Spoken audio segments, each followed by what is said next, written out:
Hello, everybody. How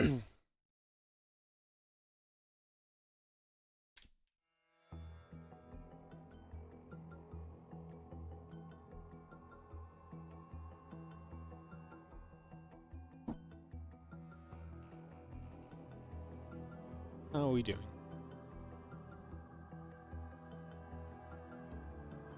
Every single player checked in today, apart from HARSTEM, who I had to check in for him because he's busy playing Warcraft. What a guy. What a guy.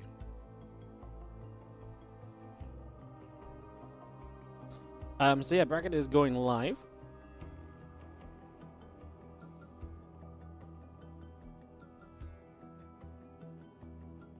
And get my alt account on as well. What's up, Scott? How you doing? Hello, everyone. Welcome. A little qualifier today. $100 prize money as well. Top 4 qualifier. Top 2 take some prize money along with them.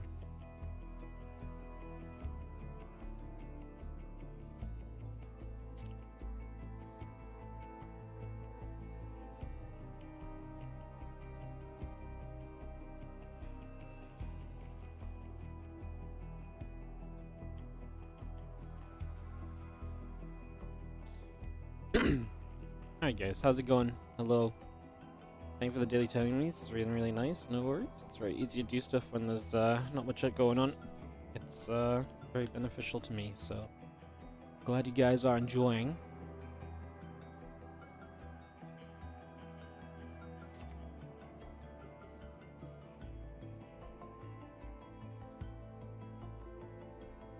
As we'll have first round starting up in a few moments.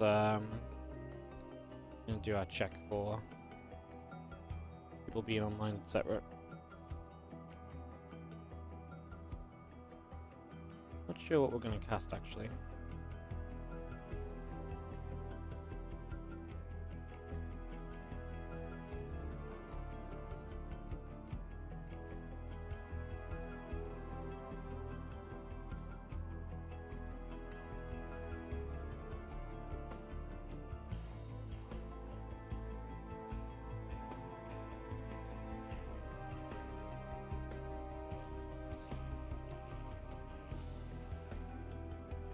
Yeah, give me a few minutes, guys. I'm just gonna figure out what we're gonna cast and stuff, but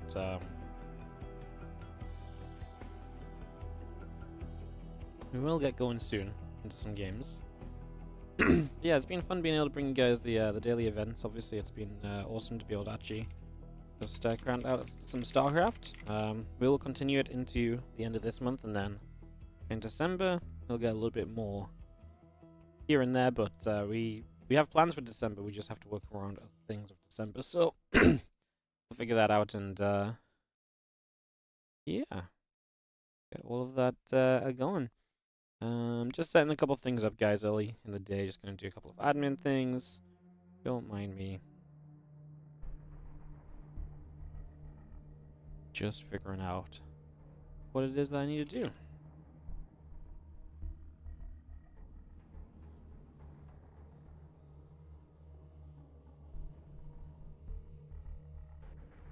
Perfect. I don't know what we're gonna go into first round, actually. And I will just address this straight away. Firefly signed up to the qualifier. Now, the last I heard of Firefly, he got accused of match fixing. And when I saw his name sign up, this is the first time he's played since that happened. I have gone through the initial threads where he was accused, but there's just no actual... There's basically no follow-up or no final decision on it. I've reached out to a couple of people that might know more. They've not gotten back to me. So, very simply, I'm going to let him play in the qualifier. Because there was no, as far as I can see, there's no confirmation that it happened. It was just an accusation. His team did drop him a little bit. Like I say, there's been no public statement about it, so we're gonna let him play. If obviously anything comes up that shows that this did happen or something, then he will just be disqualified. He will not be allowed to play in the future and so on as well. So, very much so just a case of like I can't find anything that says he did it, apart from the initial accusation. If someone actually gets back to me and says, "Oh yes, we've banned him from these events because we actually, you know, have good enough proof," we will do the same. I just don't want to kick the guy off of an accusation that I don't have any backing on, you know. So just trying to be sensible with that. Obviously, we don't support match fixing. It seemed pretty serious. He got dropped by his team, but like, there's just been no statement on it since then. There's nothing on TL on the thread because that just evolved into complaining about life. So yeah, that's just let you guys know straight away, because a couple people might ask. If someone asks in the chat and I don't get a chance to reply, you guys can pass on the message. That would be great as well. So yeah, all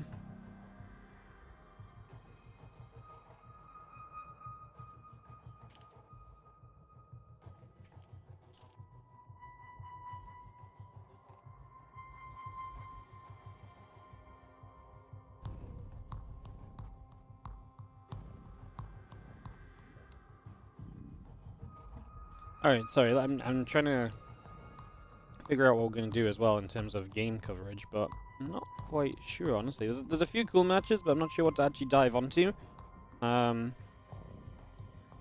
Maybe tempted just to take the HARSTEM first round game just to cast it, and then maybe we can just go into like whatever he has round 2. I'm a little bit all over in terms of figuring out what we're gonna cast. We maybe should have gone into Rebellion DNS.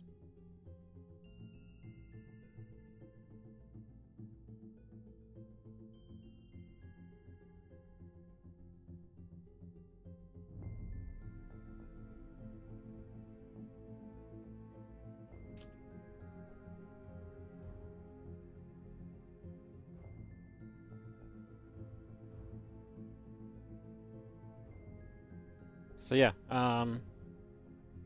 yeah, sorry, I'm I probably could have done with just being quiet for the first few minutes, but yeah. The initial accusation wasn't even really match fixing. He was just involved in something dodgy without any specific deal. Yeah, I know. Like when I read the thread, it's very like I don't really have much to like. You know what I mean? So like yeah, not really much to say on that one apart from we will just, like I say, I will let him play. If anyone comes forward with information, just basically says, you know, yeah, basically just says that he shouldn't be playing stuff, then we will just get rid of him. I don't have anyone that's shown us that that is the case, you know? So yeah. DNS is the French Zerg, French Protoss player. Walkovers in a few minutes, guys. We might just chill and wait for the first round of walkovers to come through. I'm just a little bit lost in what to cover. I really should have gone into the DNS Rebellion game, because I do think that leads into a pretty cool one. Second round as well. So that's kind of on me. I could have added something. Pretty good turnout for the qualifier, though. That's always great to see.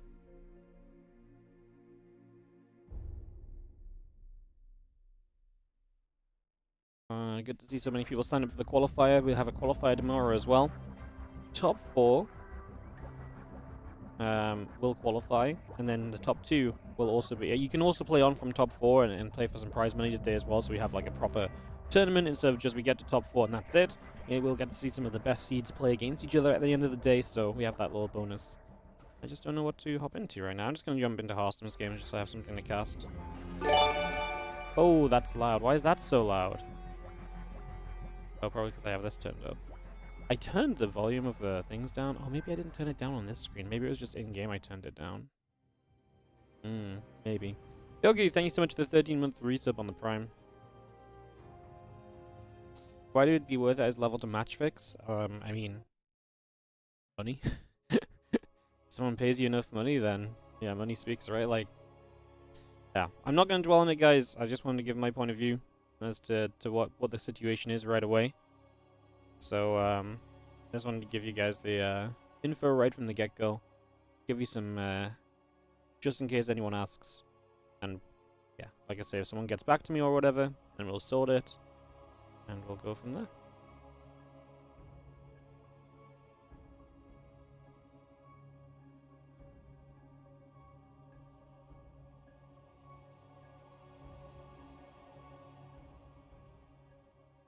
Alright, give us a moment, guys. We are on a loading screen, but we're stuck on a loading screen. HARSTEM just can't load into games easily. Ay. Going to El Dorado. I don't think this is necessarily a super amazing kind of close first round. I just want to jump into some sort of StarCraft, and then we can figure out what we're going to cast for round 2. I think there's a lot of cool matches coming up. I actually really like the OLIVEIRA DNS Showtime section of the bracket in general. We might just try and follow that. I think that could be a very cool section to kind of follow along. So maybe we'll do that. Maybe we'll do that. I think I'll keep an eye on how those guys are doing. But for now, let's jump into these couple of games. In the bottom left, our blue Protoss is HARSTEM. And in the bottom right, our pink Zerg is Hatsu.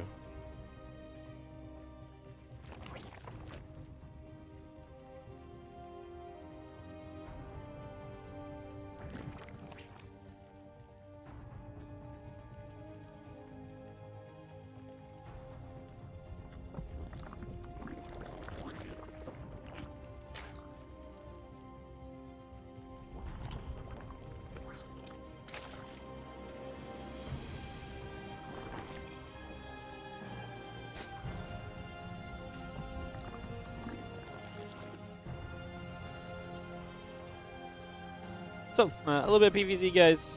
I've got walkovers to figure out in the next couple of minutes, so we'll just take a very chill start to the day. Hey, Superlight, I see the link, but I can't do anything about it. I don't know what to do about that website, so if you know how to report them, then report them, but I don't know how to do anything else. I think HARSTEM wants to go play more Warcraft 3. Yeah, this guy. He's the only player that's not checked in, so I go to see what's up because I know he's streaming. Dude's in a Warcraft 3 game. I ask the chat, does he want to play? Chat says he wants to play, but he forgot how to win this game, and he accidentally let it go on for another 15 minutes. So HARSTEM literally trying to get out of playing StarCraft 2 by extending games of Warcraft 3. If that ain't a question mark, then I don't know what is. I mean, you ask me, that's a big major sign that HARSTEM is anti-StarCraft 2. You guys' thoughts on it later, perhaps, when he inevitably comes to steal my content and cast with me. Is something happening here? Everything's go down. So it dies. HARSTEM walls. This early Ling attack is not really getting too far along initially. Not really getting anywhere.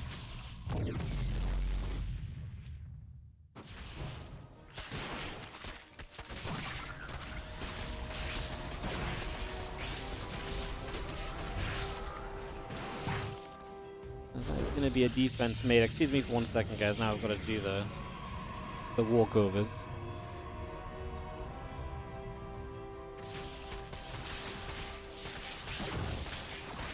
Is gonna head to the front. Hat's gonna say GG. Well, we had some StarCraft on the screen at least. Alright, let me do these walkovers quickly.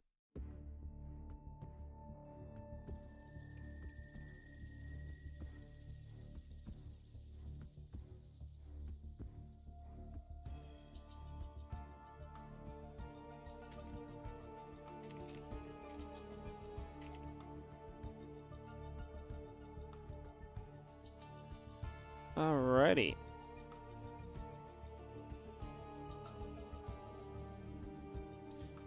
Yeah, we'll follow along. I am kind of into, like I say, maybe the DNS OLIVEIRA section. But yeah, maybe when we come out of this, we'll look towards that. Couple players getting walkovers. The round of 16 begins to fill up here today, guys. 28, honestly, 28 check-ins for a little qualifier is really not too bad. Pretty happy to see the number of players signed up and coming to play today, so that's pretty neat. Good to see you guys. Hello. Thanks for joining us for our WardiTV November qualifier number 1. We'll have another qualifier tomorrow as well, so qualifiers across the course of the week. Gonna be fun.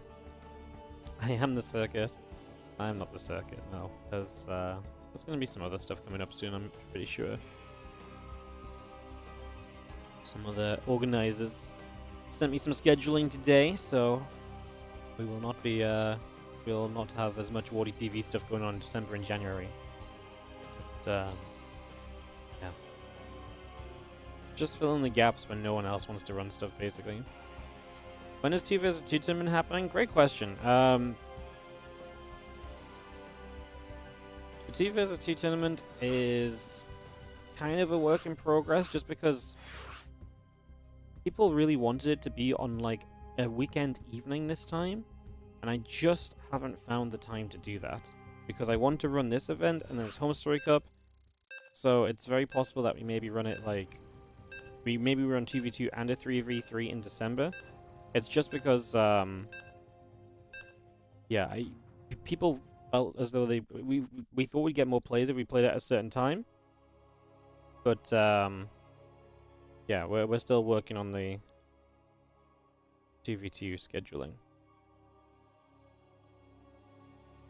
ESL? ESL don't send me their schedules, guys. ESL don't send me the schedules. Don't be silly. No, no, no. No, no, no. Yeah, I'm working on it. I want to just try and make it on a weekend, but like I say, I've got a couple other tournaments that are taking priority, and then I'm away one Saturday for Home Story Cup. I'm away the Saturday after. Yeah.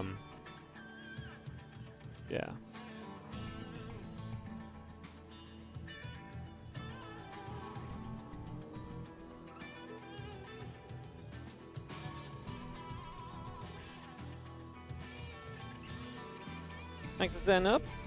Rope coming in, just going to drop the gateway down. A couple of drones producing. We are going to see the pool first. Obviously, that did not really work too well for Hatsi last time around. We'll see what happens this time.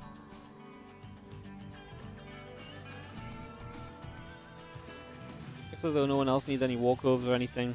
Yeah, after this, I think we'll try and get into that. I like the DNS OLIVEIRA section. Winner that most likely plays should. I mean, the winner of this plays down. HARSTEM down would be fun. Don't ever want to cast HARSTEM down over like I say, OLIVEIRA DNS could be fun. Following into the match after as well could be pretty neat. So yeah, we'll see what happens. We'll see what comes about. Not completely sure what the plan is just yet.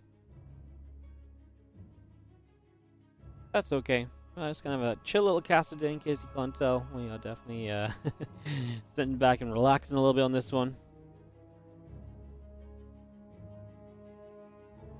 Does Down change his SC2 name? Nope. Still called class. You can't change name on the PTR. You would have to make a new account, which I'm surprised he doesn't have a second account, like that you know, barcodes on or something on the main server that he now could just use for PTR. You know? Would that be so bad? Would that be such a rough decision?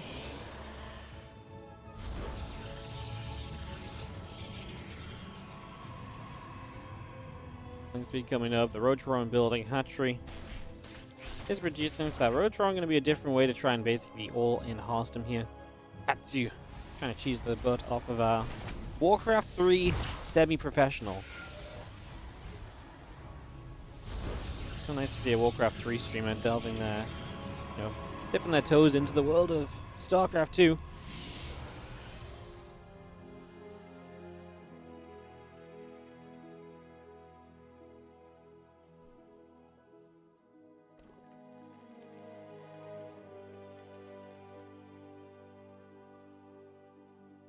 Five roaches on the way, Link speed coming up.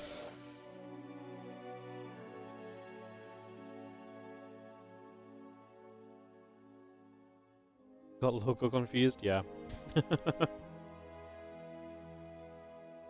It's very confused. I did the exact same thing. I loaded the replay, and I knew it was Zound versus Clem because I'd seen the bracket.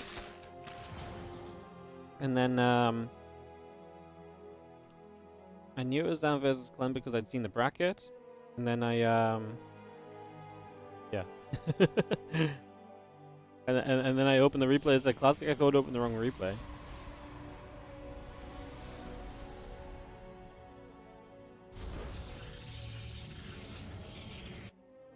Roach, getting ready to go.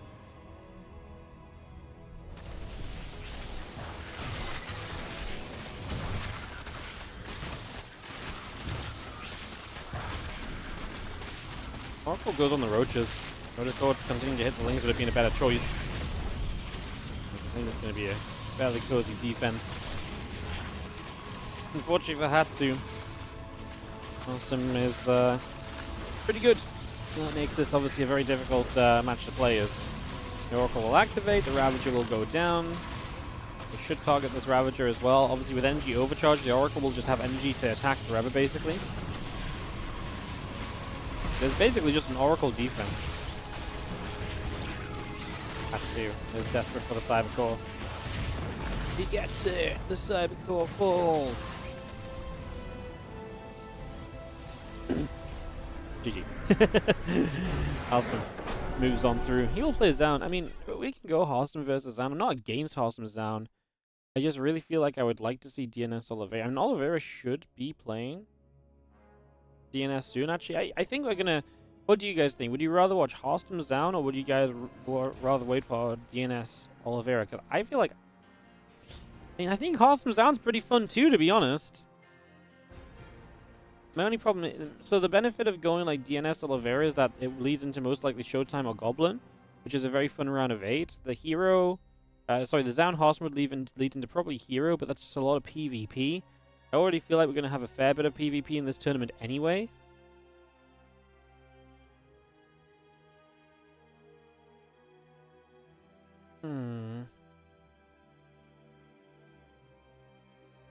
I think, yeah, a lot of people saying Oliveira. I'm kind of with you guys. I think we wait for the Oliveira match.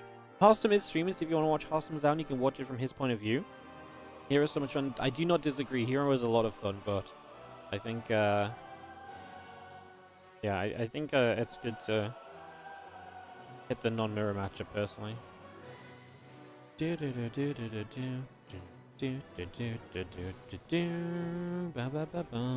Thanks for joining us early, guys. Appreciate it. It's a little qualifier day. Qualifier tomorrow as well. I'm off on Friday. Saturday, we're going to be back with the Lima League again in the evening. And then Sunday, it's going to be the first group of this tournament. So super looking forward to that. And then we'll actually have the rest of the tournament play out over the course of the week. So definitely looking forward to that one. Should be a lot of fun. And next week we'll have groups Tuesday, Wednesday, Thursday, so back-to-back-to-back days of content, and then the playoffs over the weekend. And I have a question mark of a 2v2 on the 23rd in the evening, but I think that might be a little bit too much. 6 best-of-5s into 2v2 tournament. I'm probably not going to have the mental capacity to comprehend that. We could, though. We could just go for a big stream on the 23rd. Week before Home Story Cup. Maybe that's a play. Hero vs. Yakov is a mirror. Oh, no. Hero vs. Young Yakov's not a mirror. You guys want to watch PvZ?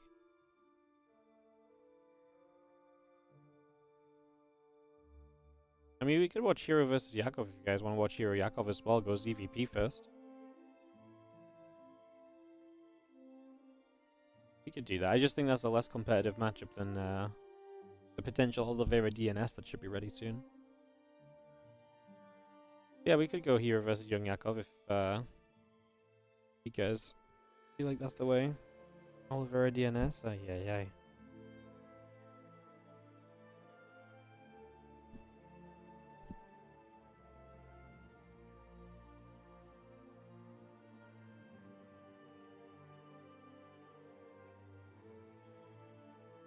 Switch Oliveira mid-series? I don't switch mid-series. I like to do full series.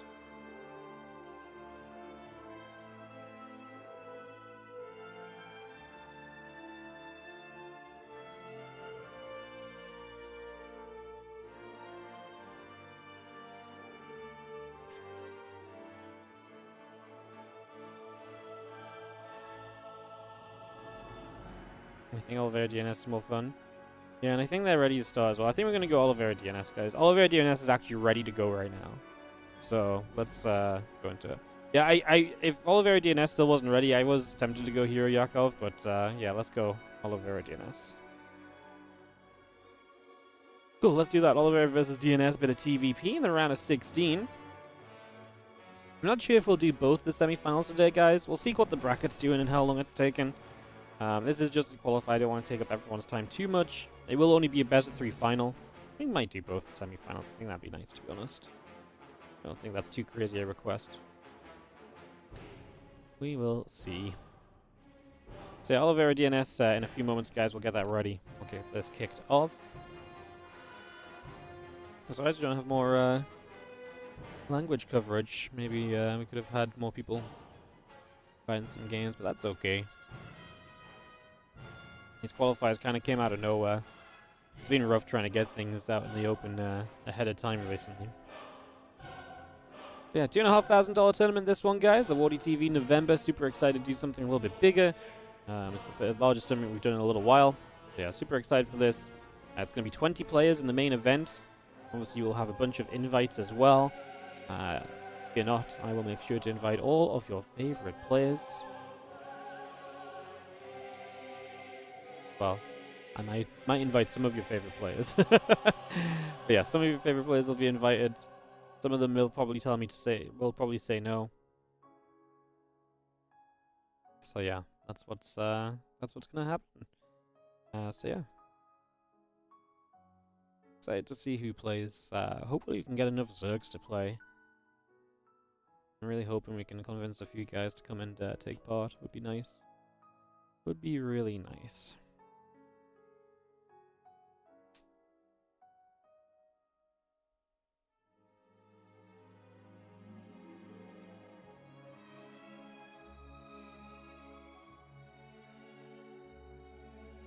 Alright, DNS and Oliveira are doing a couple of videos, guys, so it'll be a moment and we'll get that underway.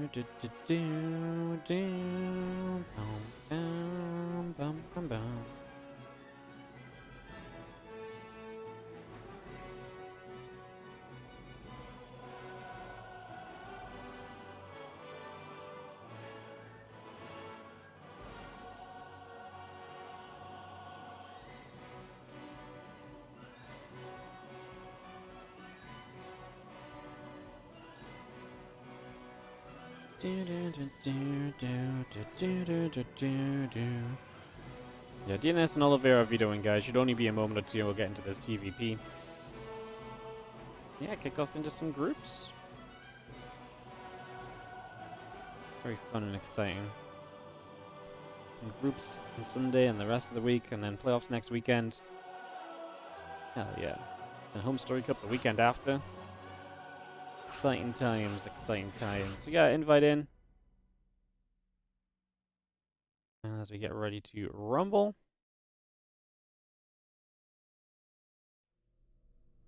Oliveira versus DNS. Best of 3 kicks off right here. Let's see what will happen as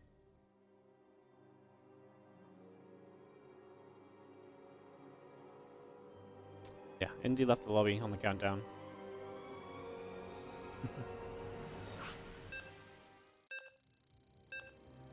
Like if you join the game but then you don't want to be in it, don't leave the lobby on the countdown. Leave the game when the game loads, you know? Don't cancel the countdown, you know? It's just gonna, you know, then we have to do the countdown again. Yeah. All right, guys. Back into the action. Let's see what's going on. We have got in the bottom left-hand corner the red Terran player. This is Oliveira. And in the top right, our blue Protoss is DNS.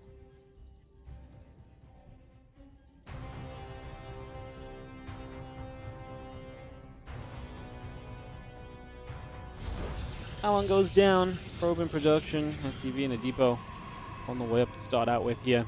As we take a few moments. There's the SCV of Oliveira heading around up to the top. So going to go on a little bit of a journey. Gets up to the top side of the map. Again, probe in the pylon on the way in. The SCV in the depot producing.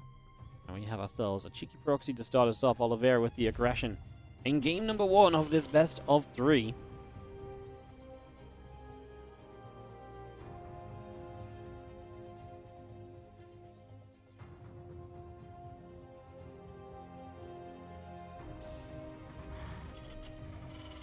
Couple gas on the way. Okay, we're going to build over to the main base as well. This probe's going to come straight over here. Oh, what a scout. He scouts this quickly enough that with some good RNG, he might be able to get the SCV before it finishes building. This is very bad for Oliveira. No, probe, you got to keep going.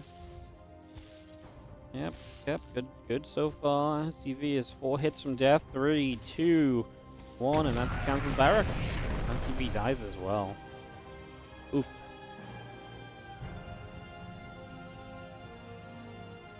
Wonder if the patch will go live by Home Story Cup. I would imagine it will, and I imagine that if it doesn't, we'll just play on the balance mod instead, and get the maps uploaded to the European server so we can play on the maps. That should be very doable. Be kind of shocked. It's definitely due to go up already, to be honest, though. By the way, I completely missed that I still have the Lima League's logos on. Sorry, guys. Give Lima League a little bit more love. They'll be back on Saturday running another event. Should be awesome.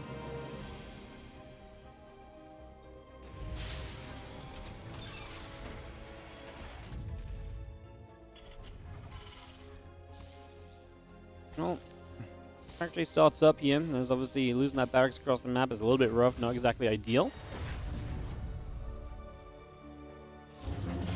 From the SCV will nibble up. CC will go down. High ground CC, obviously you have your first barracks cancelled on attempted proxy. Anything to kind of keep you as safe as possible is the way to go, which includes, you know, building your CC on the high ground, just trying to keep yourself safe in these early stages. Oliveira is a favorite here against DNS, but off of a cancelled barracks, it's going to be a rough first few minutes for him. That's definitely going to give DNS a good kickstart to this game and this series. See if that's enough to kind of power him through. As the starport goes down. Good man coming up, couple of Marines pushing over to the side. Probe is going to get chased away.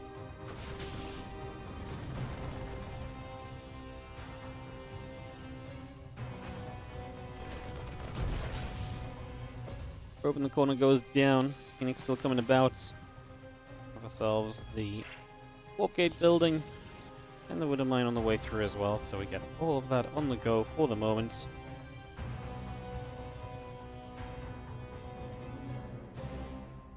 Stalker gets back to the top side.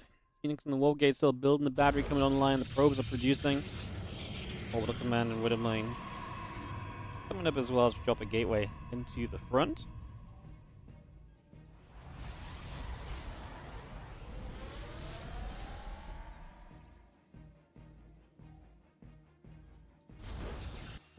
Raven builds from Oliveira, so we get that on the go. Obviously rallied out towards this bunker.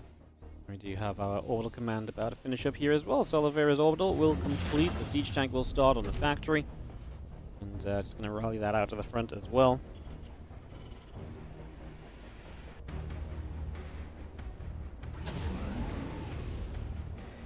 There's a couple of gates coming through. Phoenix will chrono boost on the Stargate.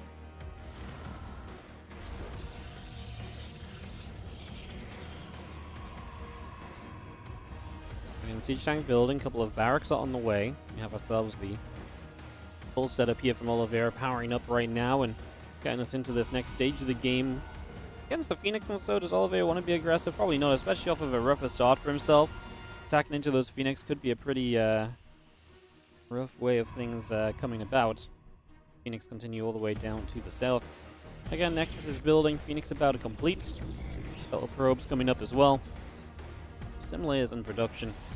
The engineering bay. And the barracks continue up. Tank, Marines, Stimpack all continuing into play as well. It's going to get our Marines in position. Going to poke Phoenix away for a little bit. Auto turret goes down. Phoenix already taking some shots. The other couple Phoenix forced away as well.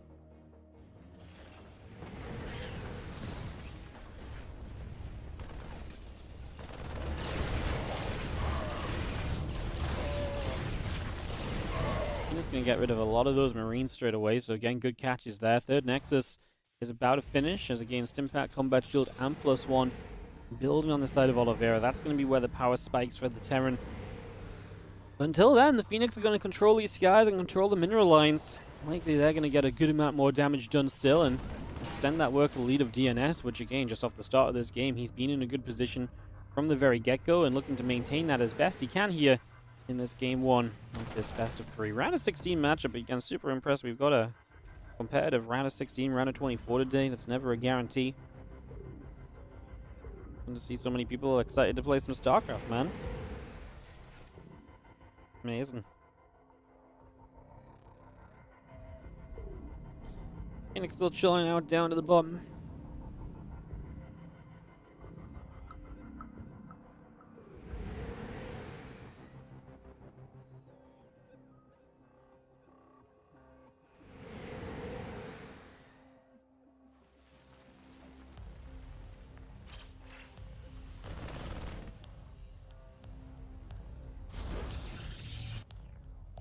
Oliveira's in no rush to go anyway. Upgrade's just finishing, but I think he'll know his position's not exactly ideal.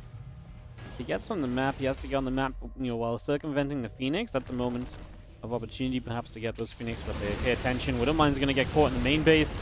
This is where it's so frustrating. These Phoenix are going to be able to get so much done. They kind of messed up on that Marauder. We are going to kill that, right? I just knew that was going to happen. It's going to drop down. As we're actually going to recall the Phoenix so they can go medevac hunting. The medevac's boost to the top of the map. So the Phoenix is going to come back home to go medevac hunting. I guess DNS's army is really just the Phoenix and then a handful of gateway units right now. But obviously Zealot's going to get outpositioned by the medevac drop. So get the Phoenix back. Look to deal with that already.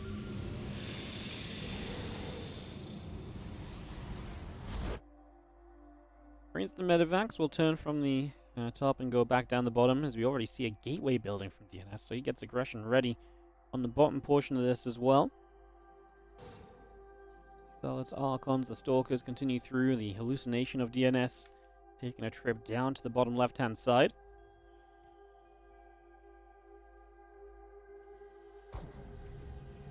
Mary Marauder still coming up, a couple more Widow Mines in production. Our Zealots are on the way, the Robo-Bay and Nexus coming online as well, as DNS looks around the map. Just going to start to pick our way through the rocks.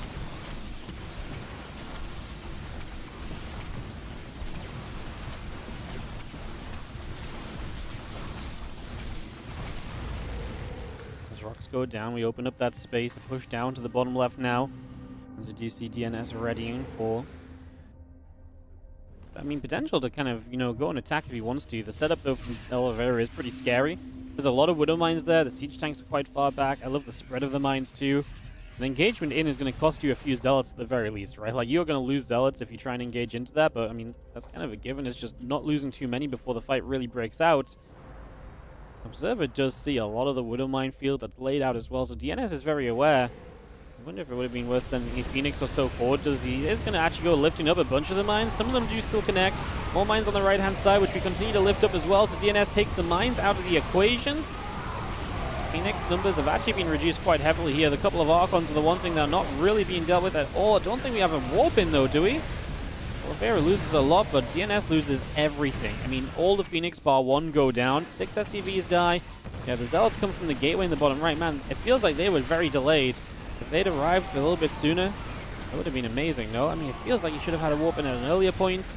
Still going to get a lot more SCVs in the back of this. DNS still did pretty serious damage, but like I say, has to go back to the rebuild board as he lost absolutely everything in this process. There, we'll get to the Zealots. Observer still chilling around. Blink, Colossus range. +1 attack building up as well. We got a 4th base set up from DNS on the top side.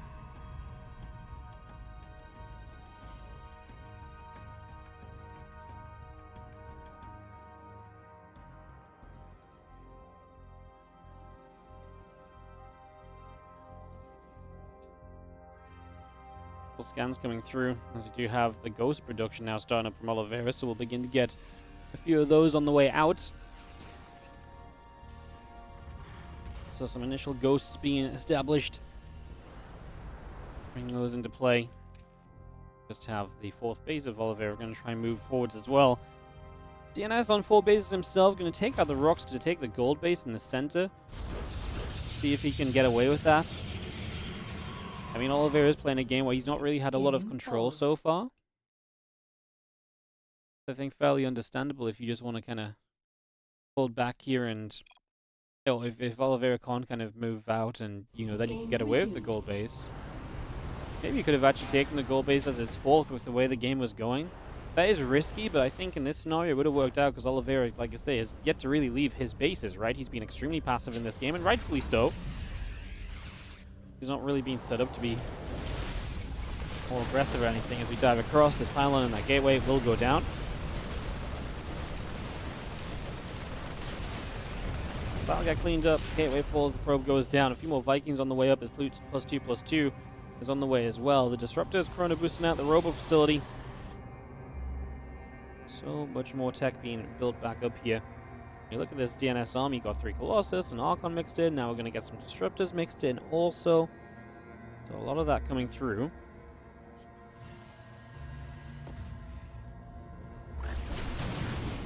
Try and hit this base. I mean, DNS is going to find Oliveira having to pull across to deal with it, but we'll be able to move in that direction, so that shouldn't be too much of an issue. On the left-hand side, the Zealots are going to go for a bit of the bio. Not going to get the run by they were looking for. Good defense still by Oliveira then.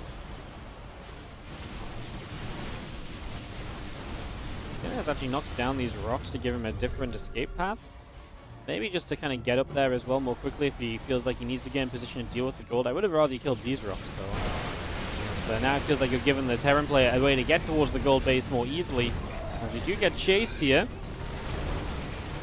Vikings overhead, the bio and the ghost continue to come across.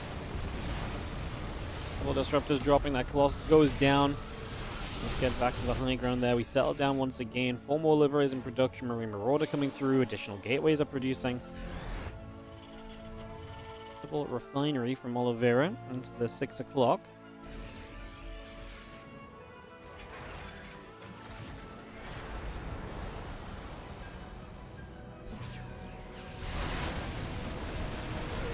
Couple Phoenix go down. We're going to turn because the Stalkers continue to push through.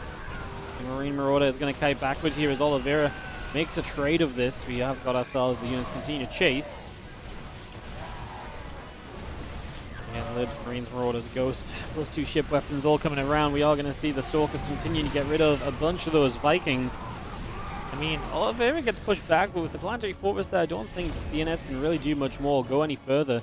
He has all of his Colossus killed off. Now he's going to play that Stalker Disruptor army, which can be good, but it's always scary when you're only on Stalker Disruptor, because Stalker and Disruptor is absolutely that composition, which is just... You let the Terran army get too close to you and they target your Disruptors, that's it, you're done for, right? It's so easily dead. It's so easy to die in this situation.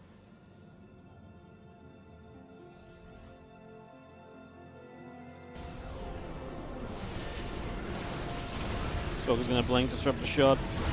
Gonna go bang, bang, bang, bang again. All those Marines going down, another Disruptor shot coming through as well. Still got our Libs, +2 ship weapons coming about also. Ghost and +3 in production. Blinking through, a couple of those Liberators go down. Wooden Mine shot goes off. Another Disruptor hit going to fly on forward.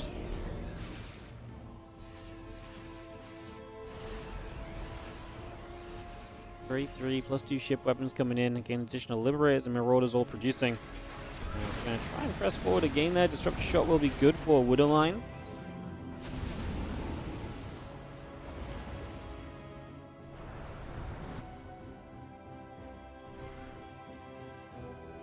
Medivacs go for the full boost into the top. Stalkers are going to try and intercept. Do these Stalkers have a blink? Yeah! We get one of the Medivacs. I thought it was the other one that was going to die. Not quite the case. We clean out this Liberator. 11 probes gone down. So Stalker will get the rocks.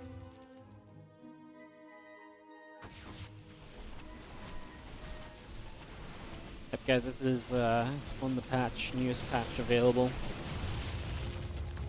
Pretty much everything we do is new patch at the moment, apart from WardiTV Mondays. Really hoping we get the patch on live soon, though, so we can make WardiTV Mondays on the PTR as well. Stalker going to come forward. A couple Liberators will siege up across the board. Disruptor shot still firing through. And we're going to pretty much halt right there. Now these Liberators are going to try and re-siege again. Be blink up. The Disruptor shots are going to fire. The few Zealots are coming forward as well. Vikings will land. We will see some of those Disruptors continuing to drop here as the army of Oliveira is going to absolutely win this fight. Just don't think like we've seen a single Disruptor really land the way it needed to there.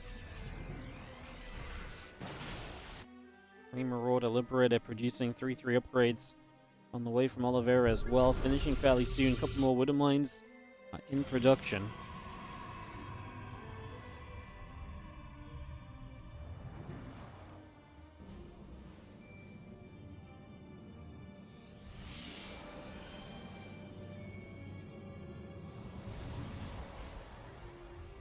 Disruptor coming inbound, still got the 3-3 coming through. This army of Oliveira gathering. Shots coming inbound, just going to be seeing the Disruptor firing. A couple of Marauders go down already. Again, Shadow Stride going to be coming in. It's going to be that DT Blink. A couple of Libs and Marauders producing through as well, plus 3 attack. About to finish up as we are going to dive in. A couple of those Liberators start to go down. Now we're going to have Zealot, Stalker, Archon pushing forwards. DNS getting a good rebuild on this. He's got a lot of the map, he's got a lot of economy. He just needs to start turning this economy into fights he can actually win.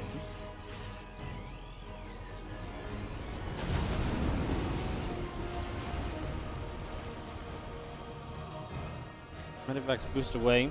The rest of this army from DNS around the left-hand side. As he positions to hit the left side base.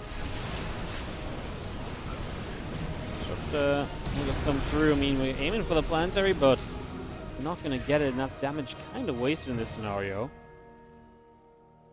Medivacs will boost out down the bottom side. Another Disruptor shot lands. A couple of Widow Mines will fall. Fire Force will get to the bottom right corner, and that is going to be EMPs to stop the recall there. So this base of DNS goes down. Surely we have an opportunity to get forwards here. There's 2 Liberators in position, and that's honestly about it. Everything else is up the ramp. We're going to blink forward, get rid of those Libs. Disruptor should be zoning the units from coming down the ramp, because that's a lot of units that could join into the fight there. DNS lost the bottom right, and 8 probes along with it. As now we work our way to the far right side. Zealots are going to be there as well. They're going to charge forward. 4 more Liberators coming through. The Sense Tower coming in. Zealots continue to chase forward here as the DT will get active as well. A lot of damage being done. Now on this left-hand side, Zealot, Stalker, Archon pushing through. Liberator and Viking's going to step back. The Liberator from range is going to get sieged up. We're going to get rid of a base. DNS keeping this very scrappy as Oliveira really did a great job of winning a lot of these fights. Now these Colossus again are going to fire through. The Marine Marauder continue to go down. Another Disruptor shot lands for Ghost, lands for Marauder. In the end, DNS is going to get it done. My goodness, what an effort it was, though. From the lead he had early, feels as though this one maybe should have been a little bit easier to come by the victory screen, but some games you just got to work for, and that was definitely one of them, as DNS does grab the first game of this series. GG. A couple of results on the bracket, guys. It is a HARSTEM 2-0 Zaun. He plays the winner of Hero Young Yakov. Showtime is still waiting for T-Ball and Goblin to finish. Oliveira currently playing DNS in this same section. Shin against Firefly, Spirit against Mana, Polish Showdown, Bjorn against Lemon, and Gumiho waiting for Rex and Ordinary to finish up as well. So all of that currently going on here in today's WardiTV November Qualifier. Just wait for game number 2 to get hosted up, and we'll be right back into it, guys.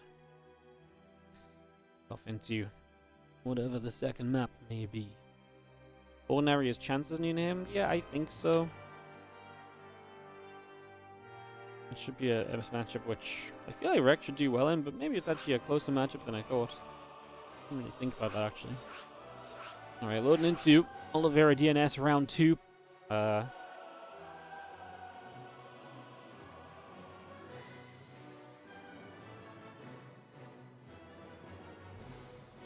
we're on the wrong map. We hosted Pillars of Gold instead of, I think, what should have been Whispers of Gold.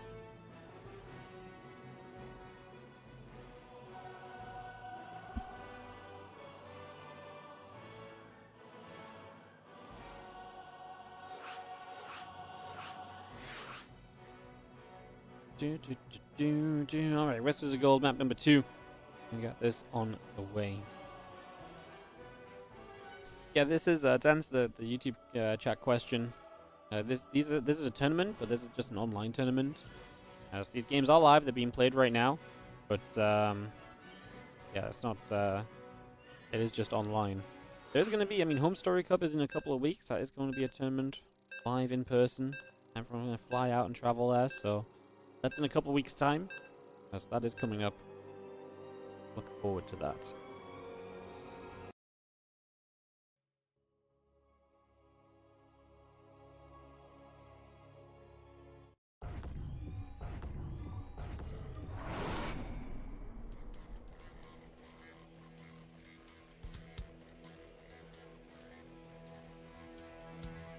in the top left.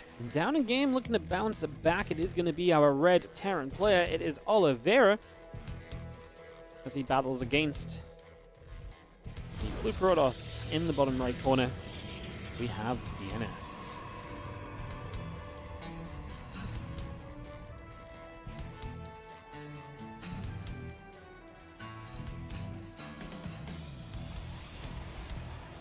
Game 2 of our best of 3. It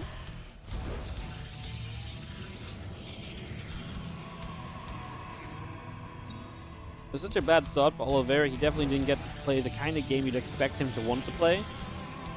OLIVEIRA likes to be aggressive, hit the timings, you know, really get out on the map and control the game. He was never given a chance because his early proxy fell apart. And a lot of how the rest of the game played kind of kept him back as well. Whenever he did try to get aggressive, it didn't go super well for him. Obviously, DNS able to get into that nice, comfortable position. Now, up a game. Going to get through into that round of 8 match. That is a qualifying match when you get to the round of 8. Top 4 qualify today. Top 2 will take home some prize money as well. $75 for first place. $25 for second. Not too much money on the line today, but again, this is building into a $2,500 tournament. The extra bit of prize money today, just so we get a couple extra matches. We see some of the top guys get to play each other, play a couple of games, make a real good stream of it, you know.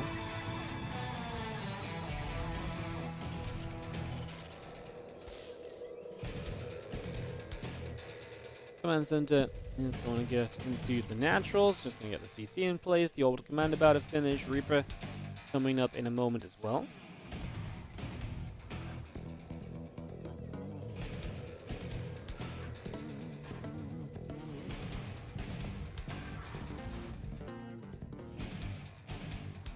Reaper is going to go scouting out the front as our Nexus probe sentry on the way. Getting that ready to rumble.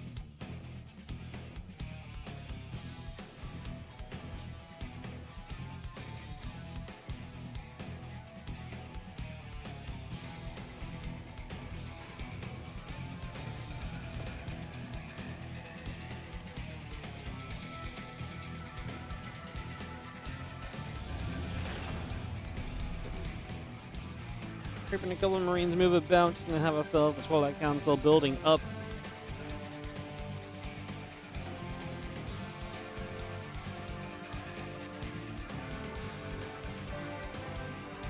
We've got ourselves the Hallucination. We're going to move around a little bit as well. So Hallucination scouting about. Twilight Council finishing soon.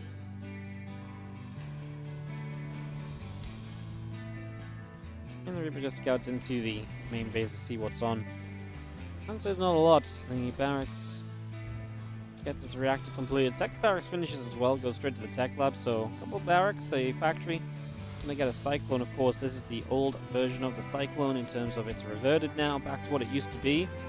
Not as much kind of punch packing power right at the start of the fights. Has a little bit more range. It's a little bit bugged right now actually on the PTR as well, unfortunately.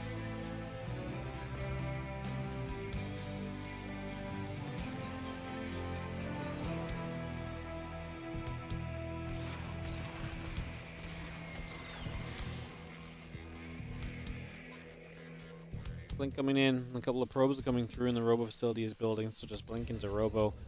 No real surprises on DNS's side. Third gateway, so a good middling ground of not going to be super fast expanding, not going to be super kind of slow to a third base either.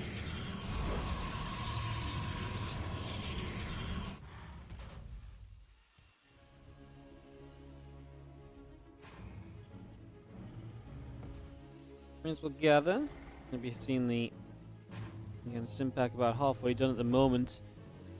And get that upgrade coming through. The blink about to finish up here. We'll get rid of Hallucination that flies in. Cyclone and Marines able to shut that down with immediate effect.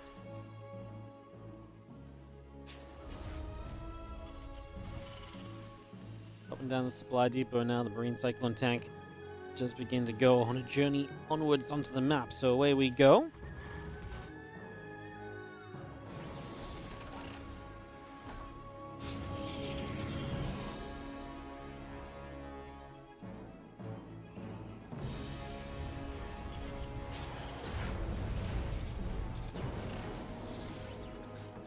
Like when the Marines move about, there's observer overhead. Do we notice it? Do we scan it? Oliveira says no, not just yet.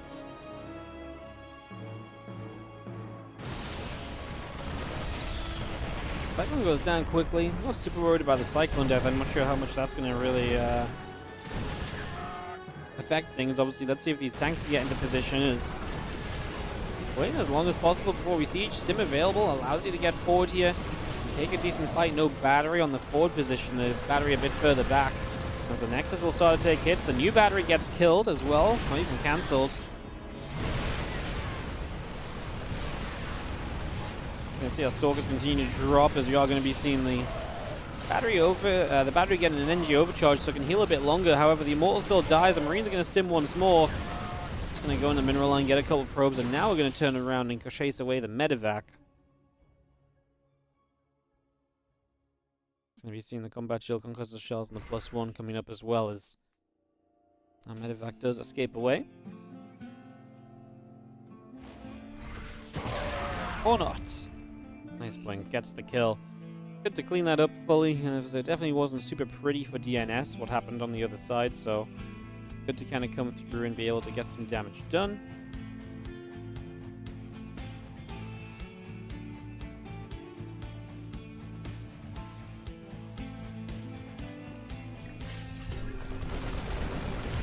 Just gonna be seeing that bio still moving, couple Widow Mines setting up.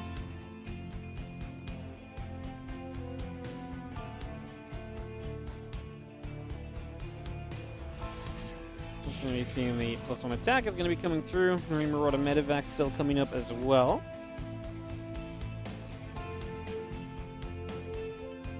Again, the +1 attack coming through. The Immortals coming in. The additional gates are producing as our Marines are just going to get underneath. The Observer will go down. So that Obs will fall. The fourth base going about as well. Just going to have ourselves the Zealots and Gateways continue to come up as Marine Marauder produces. Tech Lab and Reactor coming in also right now.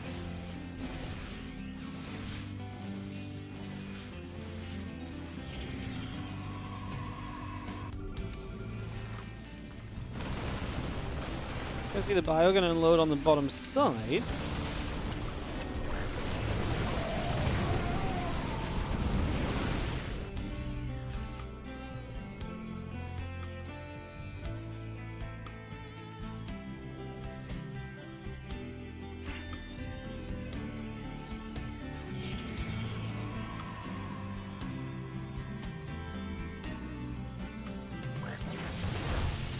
Shots coming out. Widow Mine does fire. Just seeing the few pylons continuing through as well. The Ghost Academy coming up. Marine Marauder Viking still coming through. Orbital is about to finish up on the side of Oliveira. Getting through for a few probes there. Nice bit of damage done. The Colossus coming out the Robo facility. Pylon coming in. The rest of the bio getting down the left-hand side again. And well, let's see what happens. Bio is going to try to fight. Well, they'll start to drop. And Oliveira's supply is very good. The earlier fight really was so rough for DNS. And that's why it was so important that he got like the medevac cleanup and so on, because at least then it gave him more of a chance, but that was a lot of units lost. And in a rough place right now where the medevac's obviously doing enough of a good job healing so the units can keep on stimming. The fourth base will go down. I think we can chase into the third. Splash damage is just now arriving in the form of one Colossus. Pretty sure we can just fight this, spread out, stim once again. The battery is not going to save the Colossus here. You're going to see a warping of Zealots. Actually, the Colossus will live because we didn't really chase it down aggressively as Oliveira. Could have probably been a little bit more aggro on that, but it was absolutely fine in the end. GG's, and we are going to tie up 1-1 in this best of 3. All right, so we're going to go the distance. Best of 3 is going to go all 3 games.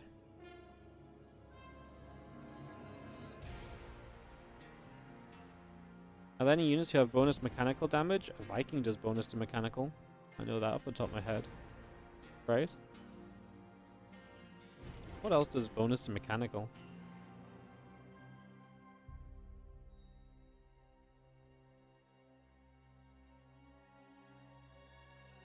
Cyclone, I think. I think it's only a Viking and a Cyclone. I don't think there's anything else. So yeah. Funky stat, isn't it? El Dorado going to be our deciding map here, so we go into that. Where's the bracket at, guys? Hero is playing HARSTEM in the first round of 8 to happen, so that's already taking place. Showtime playing Goblin. Goblin got a 2-1 over T-Bull in the end. And then the winner of that plays OLIVEIRA or DNS. Everyone's in the round of 16. Shin playing Firefly, Spirit versus Mana, Beyond versus Lemon, and Gumiho versus Ordinary, who's also known as Chance. They beat out Rex. Well, there you go.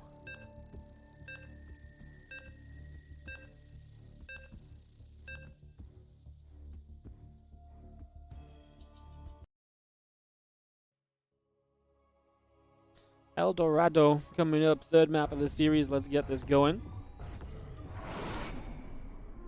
As we have got in the bottom left corner of the map, the red Terran player tying this back up.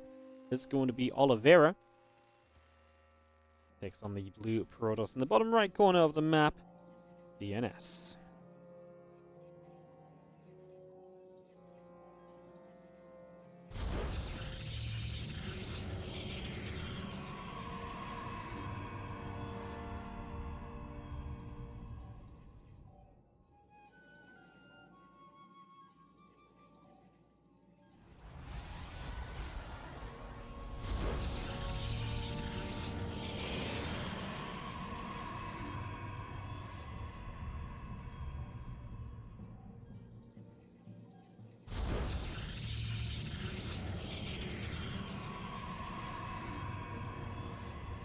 Corona boost as we take ourselves a few moments to get set up here.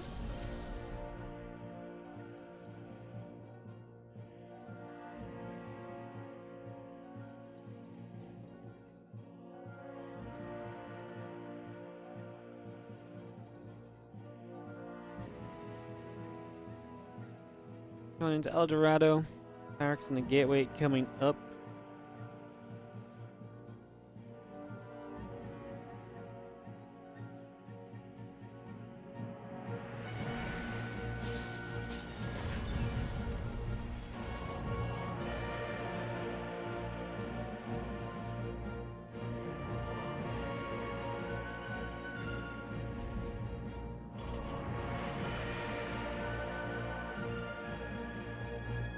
There's the RX coming through, the orbital and the commence into building. We do see the probe setting up over on the side as well.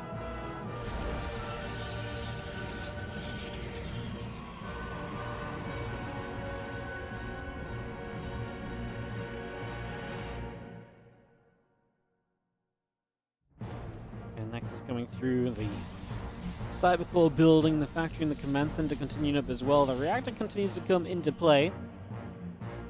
We will drop a battery into location, so we drop the battery onto the natural as well. And just the LCC coming through for now on that natural, so we get that all set up. Stargate still building. Hallucination of DNS starts to fly out through the bottom side of the map.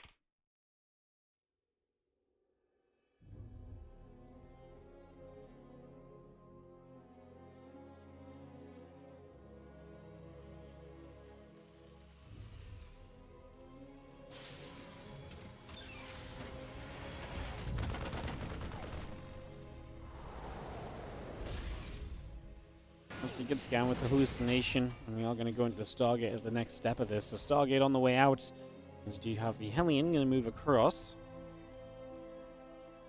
Straight over to the far right-hand side. Right, and poke about and see what's going on. Medevac, the Marines on the way through as well. Widowmine in production. As we just take ourselves a couple of moments here, a couple of SCVs and the Mule. We'll continue to mine away on the natural. Again, the warp gate halfway done. Medevac and Marines producing from OLIVEIRA. The Phoenix building as well.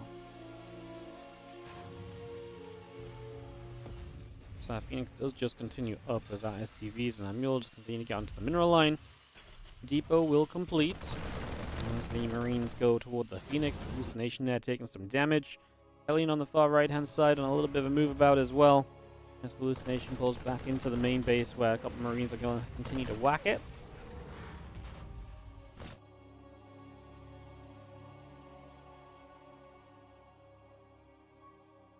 Headed back through the south, going to end up in the main base in the next couple of moments. Let's see what DNS can do defensively against the Widow Mine drop. With Phoenix, you should never really take damage to this, because you can just lift the Widow Mines one by one, and that medevac's already used its boost, so one Widow Mine dead, second Widow Mine dead. Don't get overeager, you will chase this medevac down anyways. No need to get overeager. Oh, well maybe not, he's lost track of it. It just got out of reach and it took a good turn to the top side. Yes, it done as the Hellion shows up.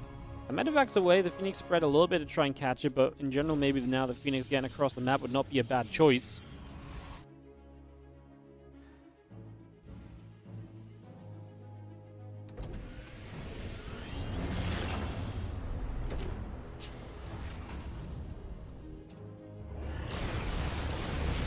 Again, SCV, Phoenix is going to get turned back the other way. The Viking going to be there as well, chase it off. Custom back, combat +1. All those upgrades coming through as the Phoenix get back to the bottom.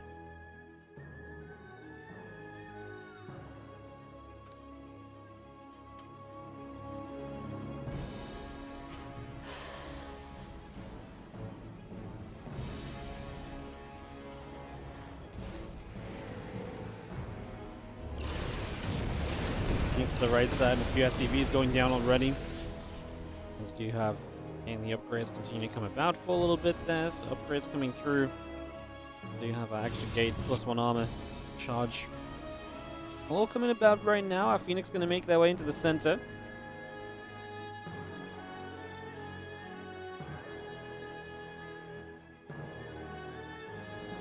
Temple Archives reducing, 6 more gateways are in the way. That's 7 actually. That's a lot of additionals being added up right now as, again, the Phoenix try to float into the front, see if there's anything they can get up to. The answer is not really just yet.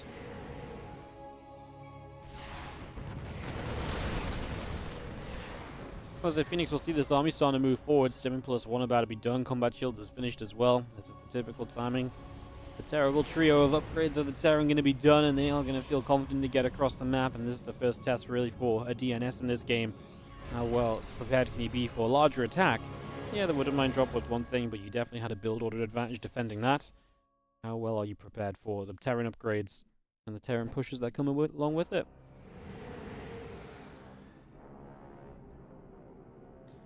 Two more barracks producing along. Marines and medevacs, the Viking come over. The Phoenix getting the lift, picking off a Marine.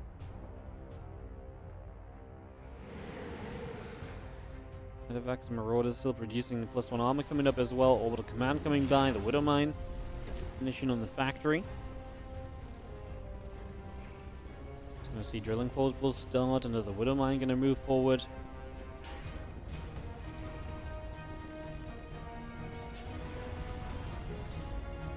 And OLIVEIRA will just take the orbital into the third base location. It's just going to get that set up. A few Phoenix moving around. The Zealot Stalker, Archon moving about also. There's the +2 armor. Chrono boosting, by the way, on the forge. So bringing that up. Ghost Academy is going to finish in a moment. The Bio gets to the Watchtower.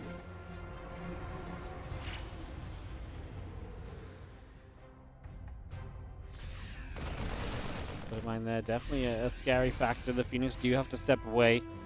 You do have the gate top left. GNS will be able to warp in aggressively from that and start to harass. We'll see OLIVEIRA kind of playing around the bottom side, though. I don't think harassment into the natural is going to do a lot right here. Units in position. Widow Mine to lead the charge. It's going to be a very comfortable defense. We kind of stepped away from it for a moment, which is a bit awkward, but we will play cleanup after only losing a couple of SCVs. Not bad. So some SCVs go down. The Warp Prism moves here and we'll get around the bottom side.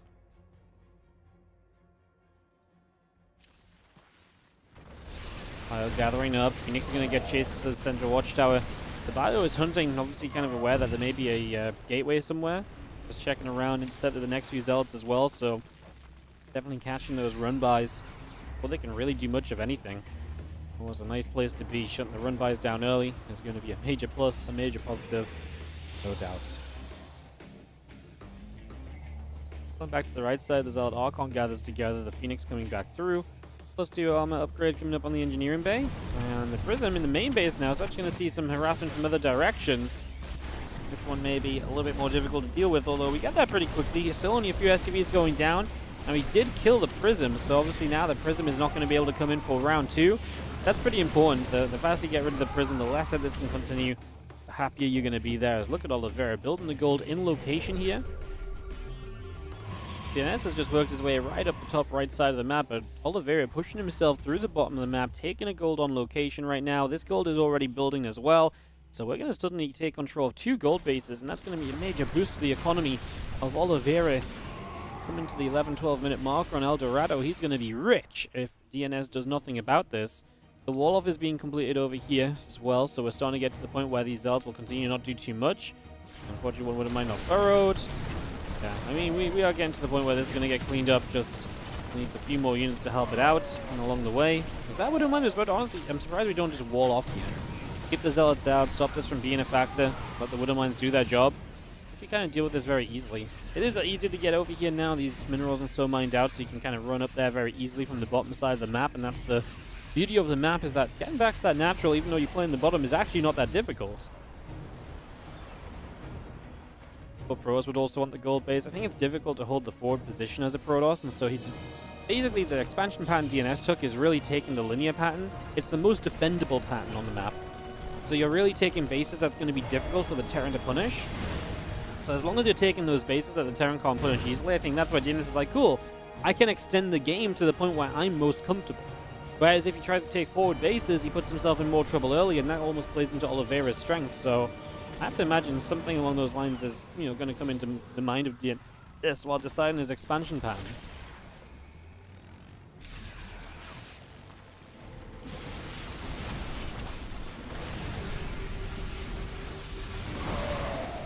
Viking's going to shoot. Let's go back and forth. Widowmine going to hit.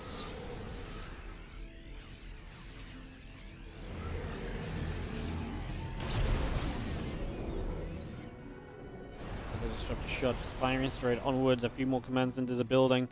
Starport on the way. Fusion core is about to finish as well from Oliveira. His forward base, a 5th base, setting up as we are going to be seeing a Widowmine. Trying to get something done, not quite able to.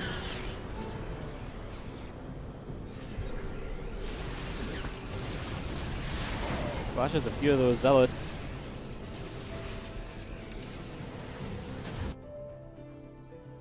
Surprised Oliveira doesn't send some drops to the top side, just because it is that kind of position on the map where, you're going to be drawn away. You're keeping a lot of attention to the bottom. Definitely take some to the top. Yeah, just like this, and he's done it perfectly as well, by the way. He's gone completely between all the vision of his opponents. Going to unload here, and he can take his pick. I mean, he'll probably just go for the 5th, but he could have had the 4th as well. Recall is available. As we come down, Pylon should be the first target. Stop the warp in. 5th base is going to die. Top right might have been an easier target, just for the fact that if you hit the top right, it's further for this army to run. Maybe gives more of an opportunity elsewhere. As the Colossus are going down, Vikings take their chance. They get a Colossus. Now going to kite away against the Phoenix.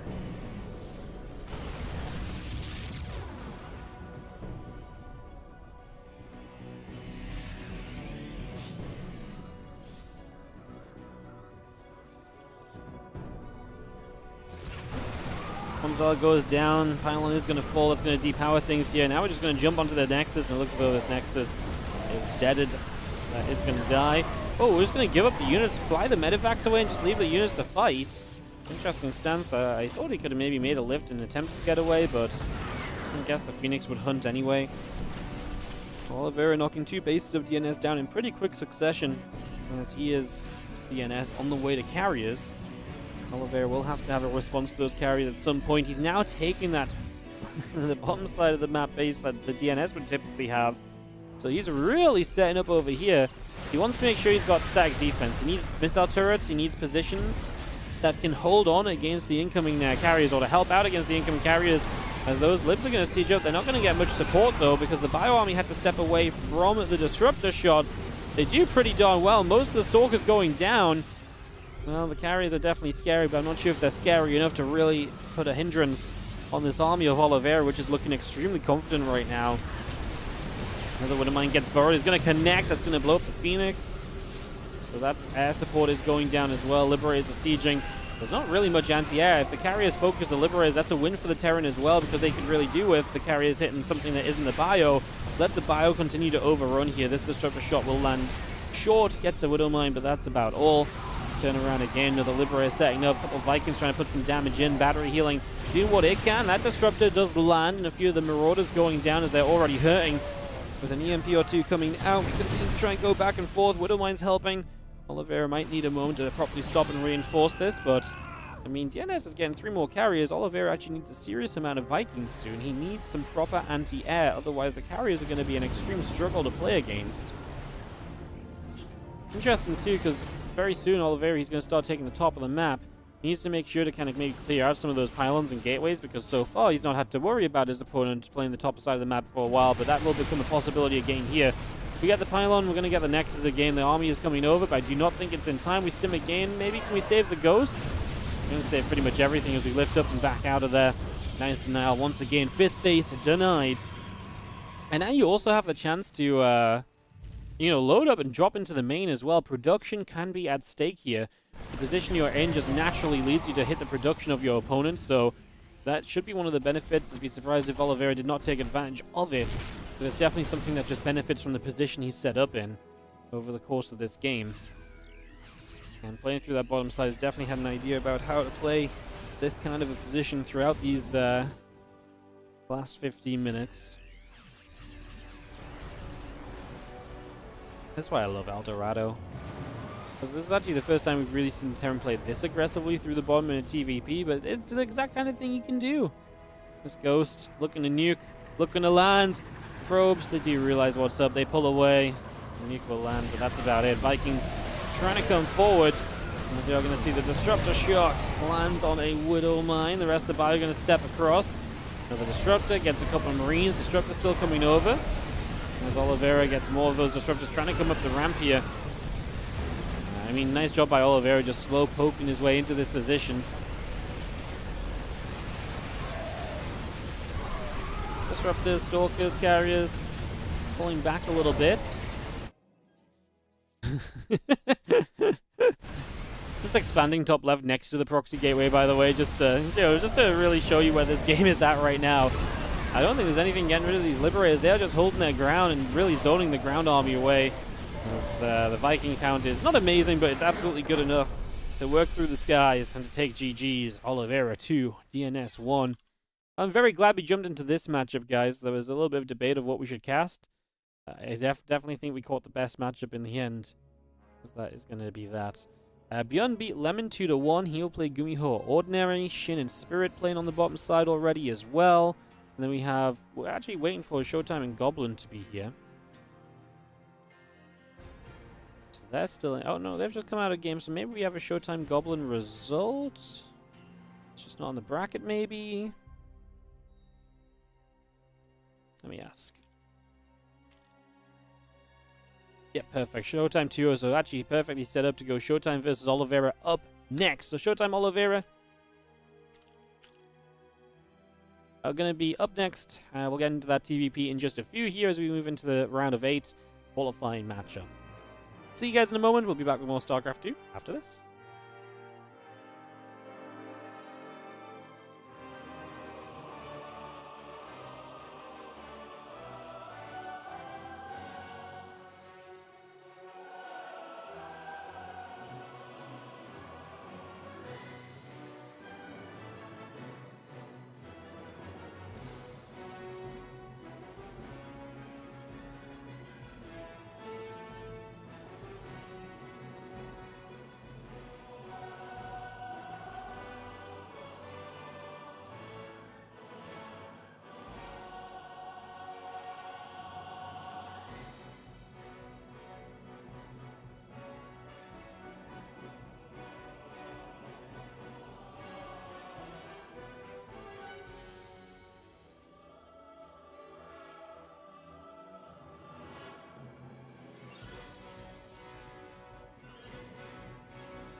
Alrighty guys, thank you for watching the break screen for a moment as we get ourselves ready for more games. Showtime Oliveira will be coming up next. Get that on the way in a second. Shin and Spirit have jumped in game already. That'll be on the indie stream if you're looking for it. HARSTEM and Hero are playing right now as well. You're still waiting for Gumiho and Chance to come out of game 2. So lots happening here across the course of our qualifier. Hopefully you guys are enjoying the day and enjoying the games. I'm just going to check in on some of the other streams and see where people are at. Shin and Spirit are in game 1. HARSTEM is just at the start of the game right now as well. Nice. Beautiful stuff. Alright guys, couple of moments. Try and roll my chair forward unsuccessfully. And yeah, we're just waiting for Oliveira and Showtime to figure out their maps, and we'll be able to get that underway hopefully nice and quickly.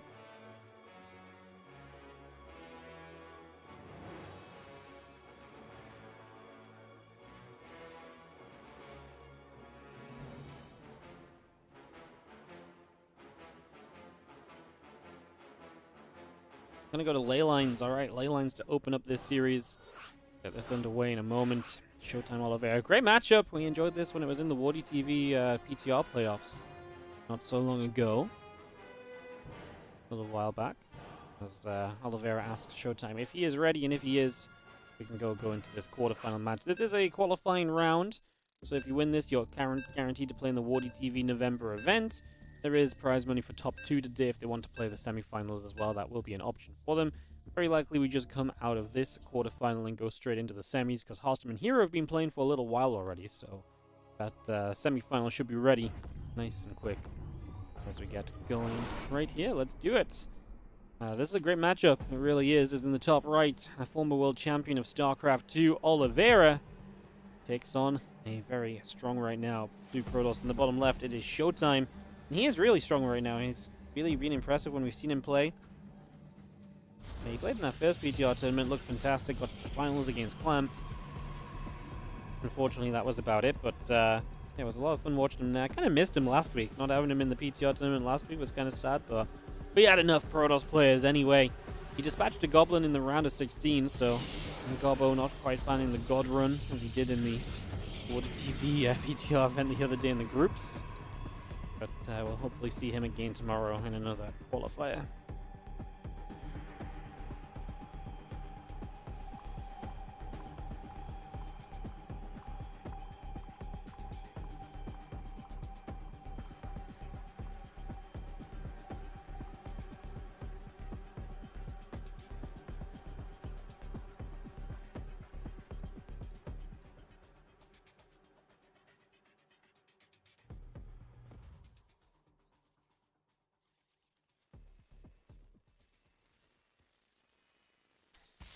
Just gonna have a probe coming in, playing a little bit of a nibbling game on the SCV to the side here initially.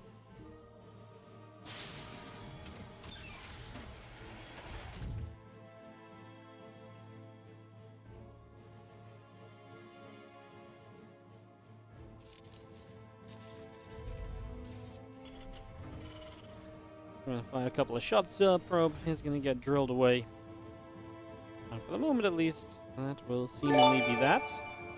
Hey, what's up, Catalyst God? How you doing? Thank you so much for the 73-month resub. Oh, what a perfect transition to do a slight little sellout just at the start of this game. This is a WardiTV event, guys. Yes, we're back to a WardiTV tournament, which means that we cannot run these without your support. So if you are watching and enjoying today, do consider supporting the channel. Both that's liking the stream on YouTube, or following here on Twitch, or dropping a Prime sub on the stream, donating, sharing, etc. All of it goes a long way to helping us out and allowing us to do more and more and more. So yeah, thank you so much in advance for all the support and just for continuing to be here each and every day watching. Just a reminder to help us keep on doing what we're doing, because we love doing it. We'd love to keep on doing it for you guys as well if possible. Screaming Waffles on the 15-month resub as well on the Prime. Thank you so much. You sub to the YouTube channel? Hell yeah, appreciate that as well. Love it. Yeah, YouTube's been doing great lately. Very exciting to see the numbers go up there a little bit and give us a little bit of passion on the YouTube, honestly. Been a rough year for the YouTube, rough couple of years for the YouTube, so to get it back on track a little bit really is a nice positive.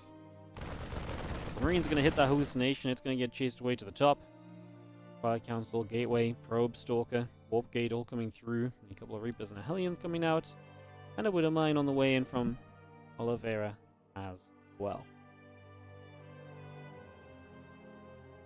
So a few Marines just out of the front, and outside of that we have ourselves the hallucination just scouting around from Showtime, trying to see what's going on. Moves into the main base. Marines are going to press forward. No battery. Guardian Shield is actually very good here. The Guardian Shield helps a lot in kind of minimizing the damage taken initially. Going to finish off one Reaper. The next Reaper will go down too. A Marine and a Hellion. It's a little scary when there's a Hellion involved, right? That splash damage can go such a long way. Finish off the Marine. Now can we save these last couple of probes? We split to minimize the damage, but 3 workers go down. Nice little attack in from Oliveira. Finds some success. Yeah, Showtime, like I say, was just that Hellion was a little bit problematic. Able to get some damage at the end. That splash adds up. Goes a long way. Hey, thank you, by the way, as well. The Ducks won for the 5-month resub on the Prime. Sup, bruh? What's up? How you doing? Thank you so much for the 5 months. Welcome back. Thank you for casting so many tournaments. Thank you so much for watching. We appreciate it. Could not, you know, you always do the sellouts, right? By the end of the day, the most important sellout and the most important support is getting you guys to watch. So thank you so much for watching and some kind words in the chat. Appreciate you all. Been a lot of fun casting the last month or two. Just running events, keeping StarCraft life busy, and do as much as we can. We will continue to do the same as long as we possibly can, basically. TLDR. It's not rocket science, you know. Ain't no rocket science. Engineering Bay coming up. A couple of SCVs are producing these Liberator pops as well. Another Stalker warps in. Sentry moves over. Immortal, Nexus, both producing right now. The couple of Stalkers going to get back onto the map and head towards the upper right-hand side. Again, the medevac chilling out on the left as again Stimpak Combat Shield and +1, all of that being brought through, the couple SCVs and Marines being brought up at the same time. And yeah, the Stalkers are going to get to the front and just going to be able to sit out there and hang around a little bit. Charge building, the Immortal coming through, the Robot Bay producing for now as well.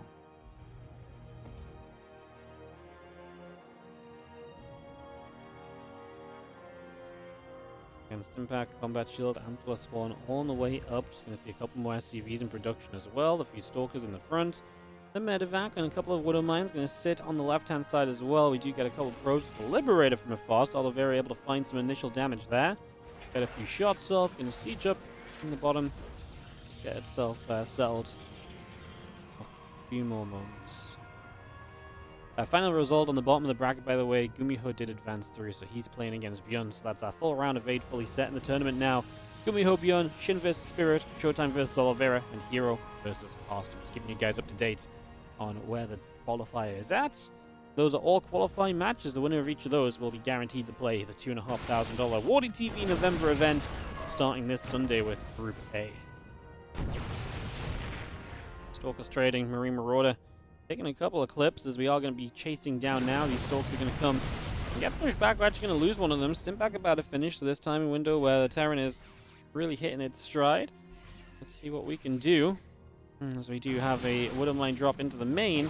Medevac will go down. Widowmine will hit a Zealot. That's honestly a pretty okay cleanup. Liberator here is going to get a few shots off again, though. And we're actually just going to start taking position here. The Colossus is going to get dove on. Force fields are going to stop the Marines backing up. That's the right decision with the force fields, because it allows the Colossus to get some guaranteed damage there. Widowmine is going to get the Sentry. Bit of a shame.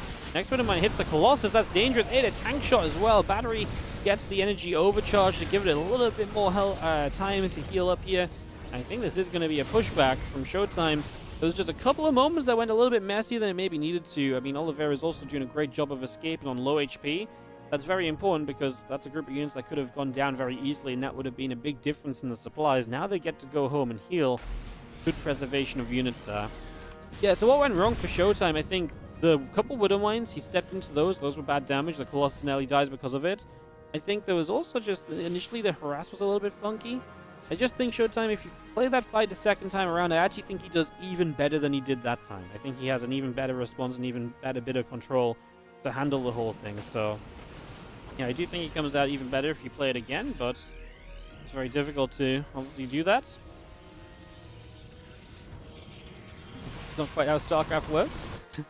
Showtime. 3 Colossus now available. He's got to be careful of Oliveira on the top. And Oliveira on the bottom too. I think he's missed this army. Fortunately, this pylon will reveal it. However, Showtime's still going across the map. Oh my goodness. Oliveira doesn't realize that Showtime is the one making the dive. So Showtime missed Oliveira, but Oliveira doesn't realize where Showtime is either. And Showtime going to go to the natural here.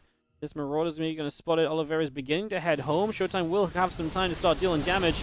The first force field doesn't really do much for you. Stalkers will blink forward. We're going to get the bunker. Chasing up the ramp, already going after those units. Again, everything is coming back. This is going to get a little awkward for Showtime because you're going to get kind of cornered in. Sentries popping them Guardian shields. The SCVs are going to pull in as well to help out. The Prism was nearby. I don't think Showtime's going to get his reinforcements here soon enough. Man, this was such a weird game. 15 SCVs drop, but Showtime loses everything in this portion of the army. Now a few Stalkers from the bottom coming to join in as well. The Zealots are getting there too.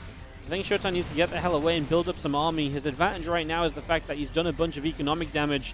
Let's keep that in place and let's get our army rebuilt up. Yeah, very weird because, like I say, Oliveira misses Showtime, but then Showtime doesn't really dive into the main or anything. And so Oliveira gets back home in a pretty timely manner.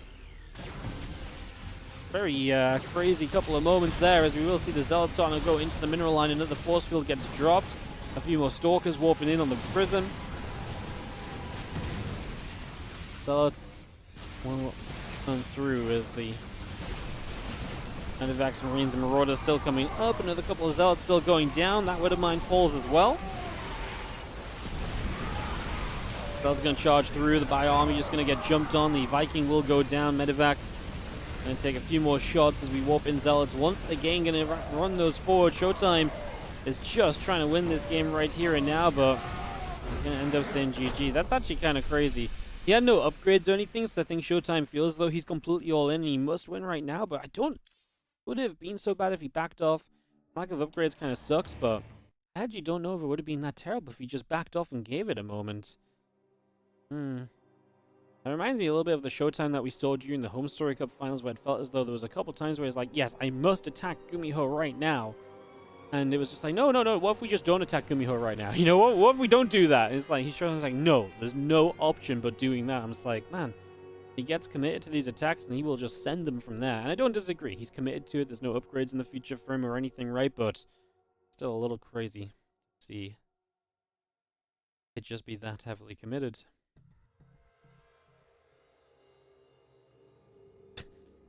HARSTEM is playing a 30-minute game against Hero where he has apparently... Hero is in the wrong corner of the map for his main base. So there's been some base trade scenarios going on. I think HARSTEM might be kind of winning, actually.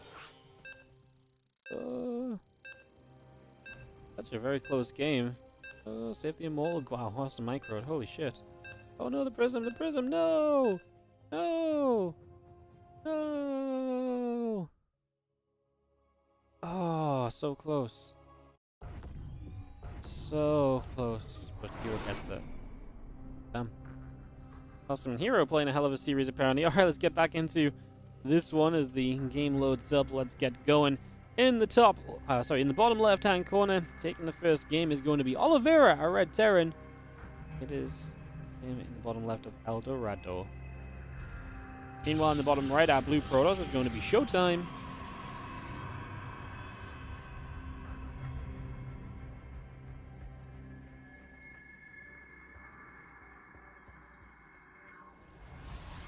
Game 2 of this best of 3.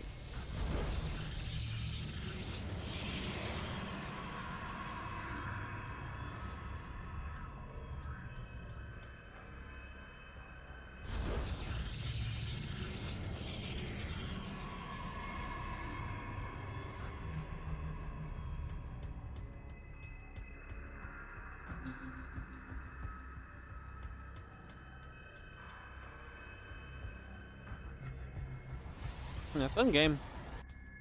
I really felt like Showtime was going to be in trouble at first when he just went through the middle and, you know, Oliveira was on the bottom and top side and felt like he might be able to do something there.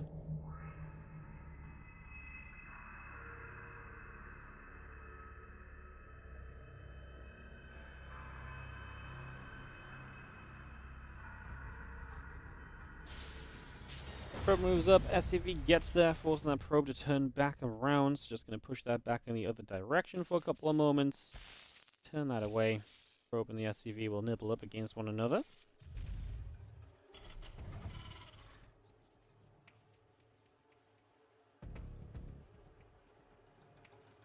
Again, Orbital Command and Command Center building through the Cybercore Nexus on the way up as well. Just getting all of that ready to rumble at the moment.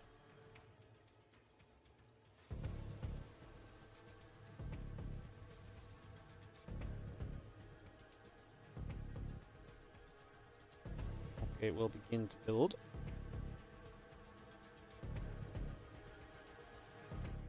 Probe gets back to the main. Few moments of calm before an inevitable storm, I think, again with these two. Two great players, playing very good StarCraft 2 recently. I've loved watching Showtime lately. He's been playing some absolutely fantastic StarCraft. Been an absolute treat to watch.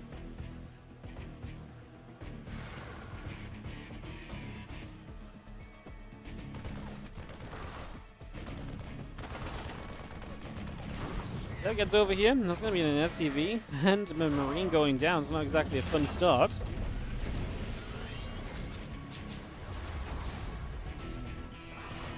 Center will finish soon. And we can get an SCV back on it. The two devs are going to continue to be annoying, though. Yeah, we do manage to finish it as the SCV gets there, so it will take that down. Nice catch.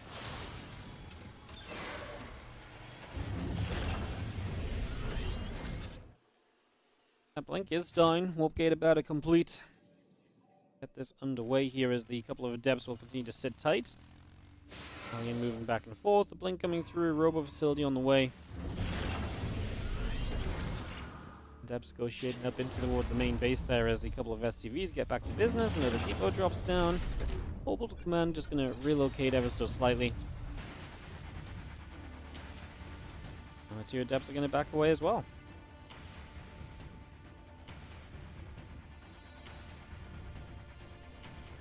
So we're going to go walking back and reset a little. Again, the blink, the robo facility coming through currently.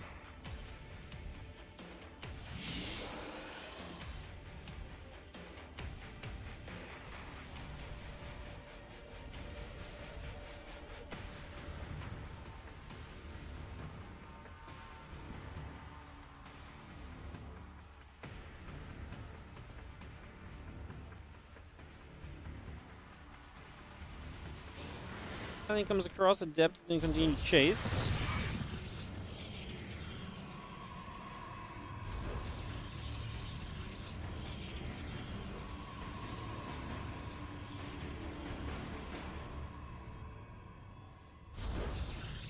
And the Raven coming through, the gateway and the Nexus continue to come about. It's going to be seeing the medevac with two Widow Mines going to start moving out as well.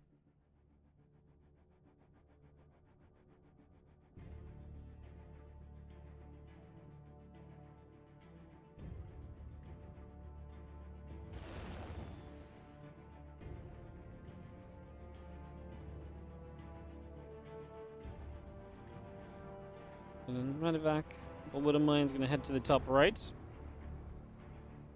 So medevac and the two mines in the upper right just for the moment. Stimpak coming through, charges on the way. Now going to be seeing Marine Tank Raven going to come out the front as well.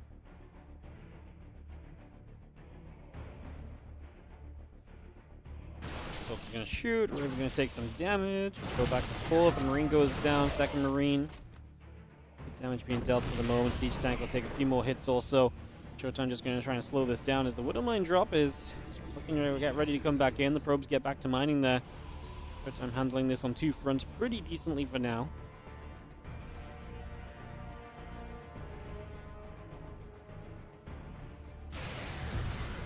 Probes blink. The auto turrets go down. The Raven, super low, is not going to fall. We chase for it. We take a lot of damage on the Stalkers trying to chase. Showtime maybe with a step too far forward there as Widow Mine gets one probe. Lifts off, backs away once more.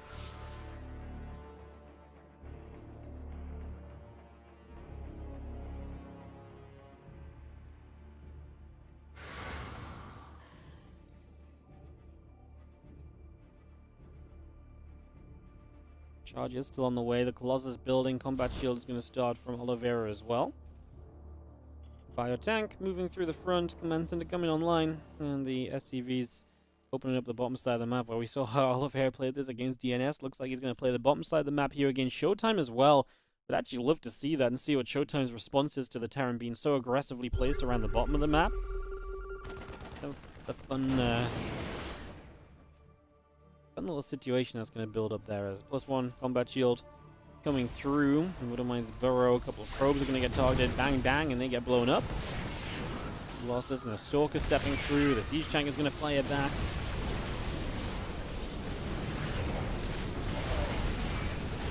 Tank's still firing away. The Immortal's going to step forward. A couple of units are going to take some Widowmine shots as well. Tank's still firing back the other direction. Showtime steps away for a moment. Going to re-engage into the front. Siege Tank goes down. The next Siege Tank is going to get picked off as well, so that will also fall. Good cleanup by Showtime. He's going to push the army of Oliveira out of here. Maintain a worker lead and be on his 3 bases. Looking very good.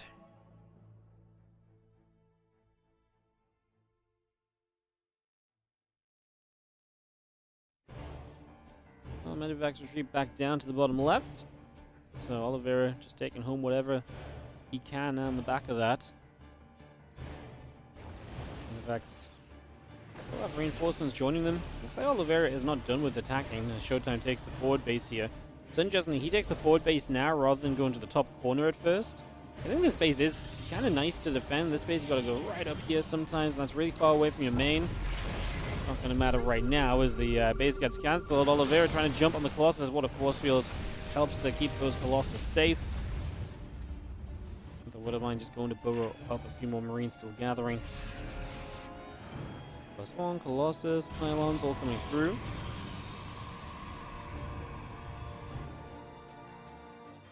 Ghost Academy will build on the side of Oliveira, so he's going to get his tech continued into that ghost stage of the game. And we'll sit back and let this develop for a little bit.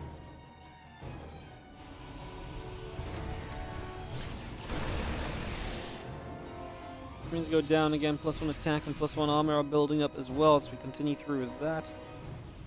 Bio coming over for now.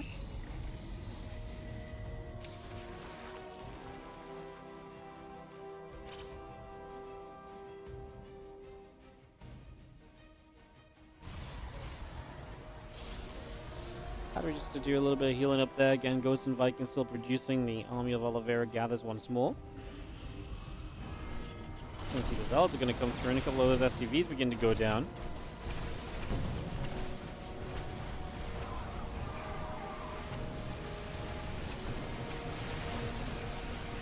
SCVs is going to get chased a little bit. It's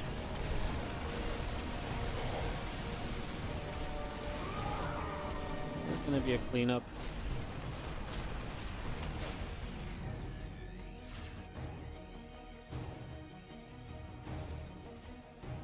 More ghosts are coming about. The Vikings are building.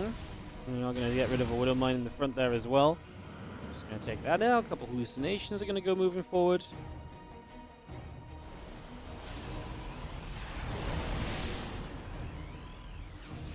Oliveira already getting that gold base ready. We'll see if he takes the 5th on the bottom side as well. Engaging the enemy. Gets across and into the main base. Just going to see the rest of the bio coming over as well. Get to the bottom right side. Prison going to recall after just getting the Zealots in the main base. We'll see how much trouble they can cause in the top right. Widowmine drop is looking to be honestly pretty well handled. Oliveira not going to get forward with the main portion of that force. He will get both those Widowmines there. The Zealots are still active in the main. Going to keep a few of the reinforcements back for a while. Going to run to the corner and just keep things busy for as long as possible. Main army's not going to commit just yet.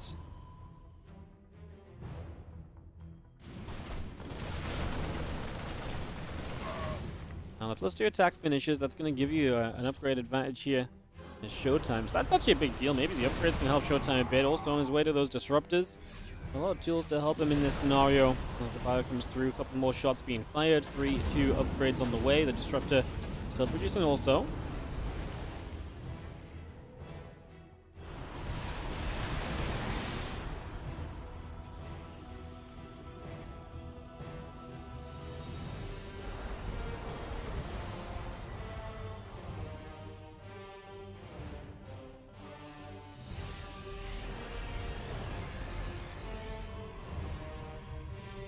Rest of this army from Showtime still gathering in the front. There's the gold base from Oliveira on the bottom. It's funny just seeing him kind of try this again. Obviously, we saw it against DNS. It worked. Now he's going to use it against Showtime. Can Showtime be good enough to stop this from working? The bio will step away. The disruptor shot will fire through. Not going to find anything yet. A little bit too much of a warning shot. Is Showtime with an interesting army split. Needs to be super careful. Eats a massive anti-armor missile. Uh-oh. Well, I think his Faith base is going to be in some trouble. We are going to see the Vikings landing here. Showtime's going to bring the rest of his army back to try and start fighting this from the top side. Because obviously this comes in so late compared to the rest of the army that's already kind of been obliterated. Showtime's supply is going to plummet here. He's going to lose those Colossus as well. And as we are going to see, yeah, Oliveira maybe is not going to have a ton of units left over after that, but I'd say this was pretty much good enough as he does trade very well. I was going to say maybe he could target fire the disruptor so down. Actually, Oliveira loses a lot in the end. I think he maybe should have backed away. Maybe he kited towards the Colossus, killed them as he kites, and then just leaves. He wouldn't have lost the last bit of last few units. The last kind of 10 seconds or so, he didn't kill anything and was just losing his units, right? So in the end, Showtime actually recovers from that engagement. That was a pretty ridiculous fight.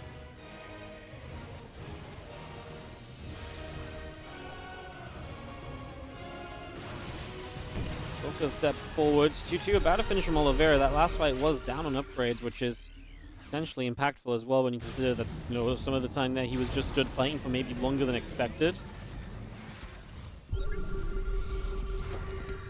What a wild time, because I really did not think that was going to go well for Showtime at all. He's going to get rid of this base. That does not have a chance to get going, so that falls. I'm going to knock this tower down. These Wood Mines didn't get the memo that the tower was going down, so they will get stuck on the wrong side and killed. Oh, sure, look at Showtime just bounced back. This really was looking so bad for Showtime, no? That fight started off so badly for him, but good upgrades. The units obviously coming back from the top help a lot. And Showtime recovers on the other side of this extremely well. Now getting rid of so many SDVs. Well, complete bounce back in this game number 2. Looking to take us to a game 3 of this series. We'll knock down those rocks for the middle of the map at the moment. We're going to lock ourselves into the bottom of the map apparently, but that's going to be Zealots heading through the top. Oliveira still trying to play the defense on that natural ramp. A couple of SCVs get laser beamed. Marauders trying to step through. The Libs, Marines, and Marauders coming about. On the left side, the few Zealots are going to try and break up as well. The Zealots are going to wrap around the Marauders.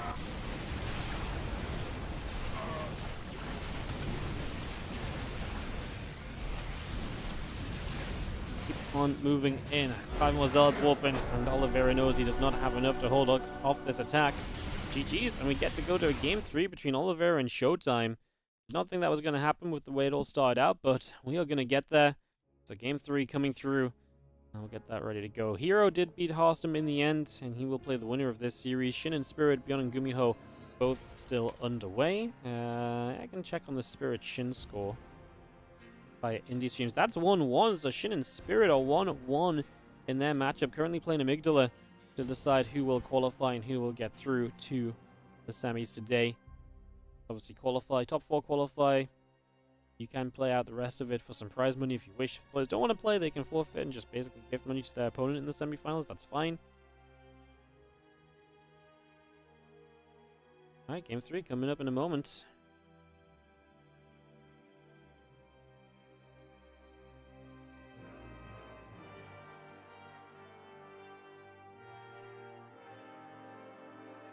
Amygdala going to be our map here as well, so let's get that going. Well, it's great to see a game 3 as we load on in to this one. Coco and Ready being called, so I think we're going to be good to begin. Kick this off.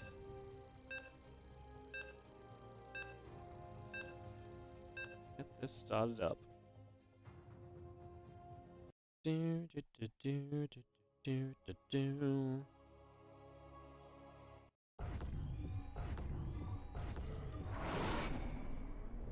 Let's go into the top right corner of Amygdala as we have the red Terran player. It felt as though he was about to find the 2-0 in that last match, but did not get there in the end. It is Oliveira in the top right, our red Terran, taking on the blue Protoss. In the bottom left, we have Showtime in this best of 3 game. 3.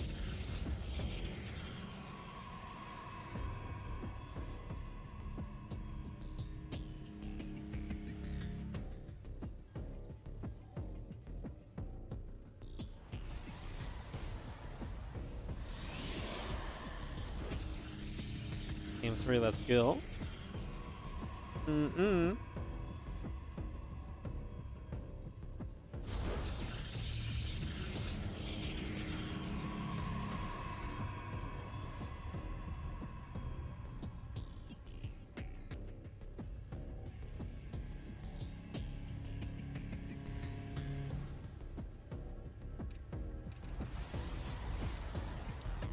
The one probe from Showtime is going to come across and give him some early scouting information, so he's going to come across the map and try and see what's going on. If there's any info he can gather usefully here in the first few minutes.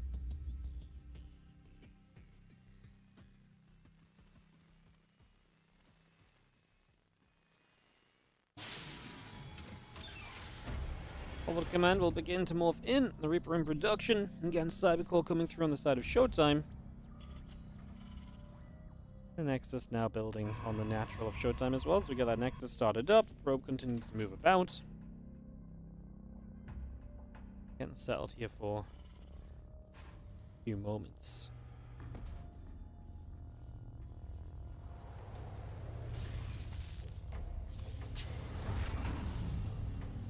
Probe shoots, SCV takes some damage. Reaper gonna get there. Probe taking damage as well.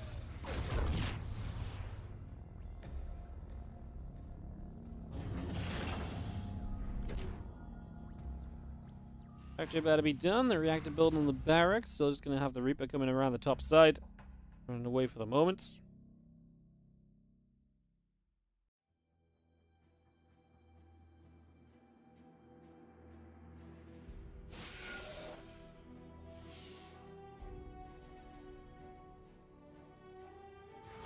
Yep, just gonna go over. Reaper getting chased. Stargate building, reactor completing. And the starboard coming up, you have the Nexus building onto the natural. So Nexus gets onto the natural here. Reaper going to move about. Adept going to continue over, and that Reaper cannot get up. Wow, what a wall off that is. Does that just completely block that position? That's wild. Wow. Huh. That's crazy. What a wall off that is. What a great find. I don't think I've seen that before.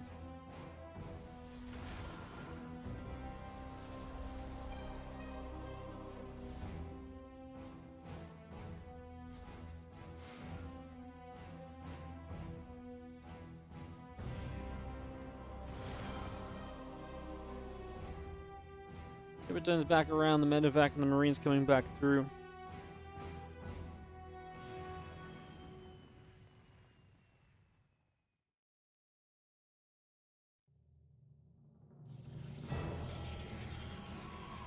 It comes about, it's going to be seeing the Adept coming in. A couple Marines and a siege tank coming over for now.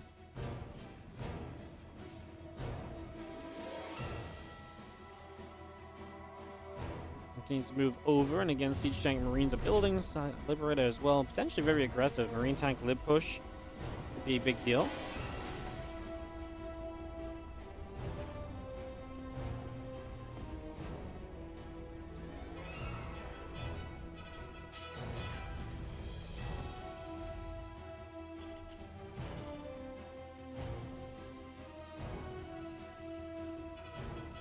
Just going to come through. Phoenix Robo facility coming up. A couple more probes on the way as well. Going to be seeing the Robo coming about.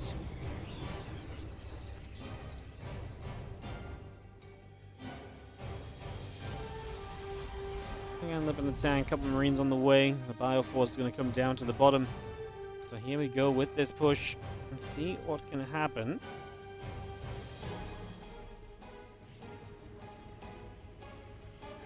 Phoenix finishing, Observer coming through. That's going to fire one shot off on the Reaper already, so Reaper taking a couple of hits. We're going to get to the corner here, Cybercore taking some damage. Marines are going to hit the Phoenix. Tactical Siege, and we're just going to go straight onto that Cybercore. Liberator sieging up right there as well. There's our Cybercore going down, so the Cybercore will fall. The bio coming across first. Widow Mine goes down. Second mine as well. Got the libs continue to set up. Marines, Widow Mine, Reaper stepping through. Another siege tank coming to the front as well. The Adepts are going to try and get involved here also. I want to take the shots. The Marines fighting back. Phoenix taking damage as well.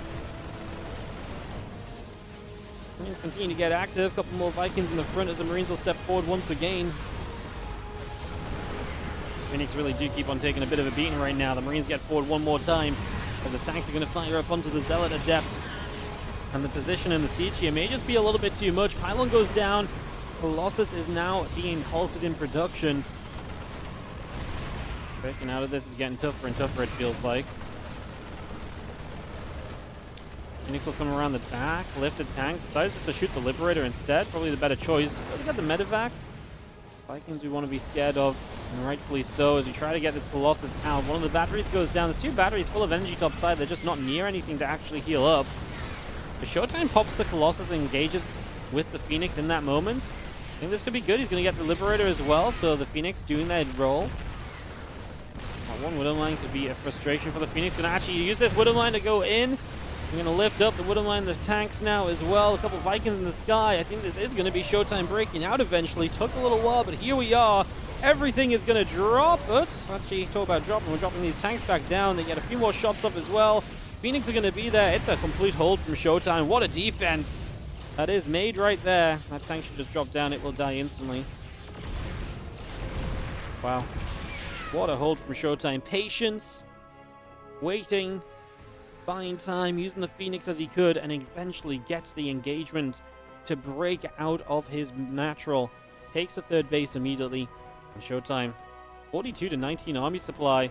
He is not pushing with the main. He actually might be pushing with the main army. He's starting to move forward now, but it's going to be tough to really push into the front with, you know, a bunker and a wall off. But you keep the Terran on only 2 bases for a while. That's a bonus. That's definitely a win. A wild time is, again, that extended thermal lance comes up. Colossus on the way, couple probes forged, and Nexus all coming through as well. You see the Phoenix still moving about in the center, and a few Zealots on the top. Also trying to decide where their next play may be. 7 combat shield, 2 more Vikings, and a few Marines all popping out here currently. We have the Adepts are going to move about a little bit on or near the rocks. Top side, Vikings come through, a Phoenix goes down.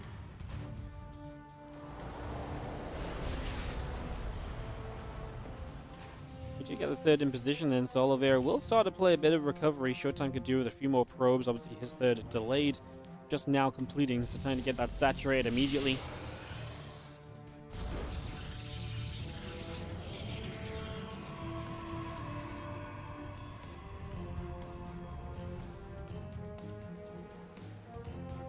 Prayers continue from Oliveira, the 1-1, the stim, the combat shield, all of that coming through currently.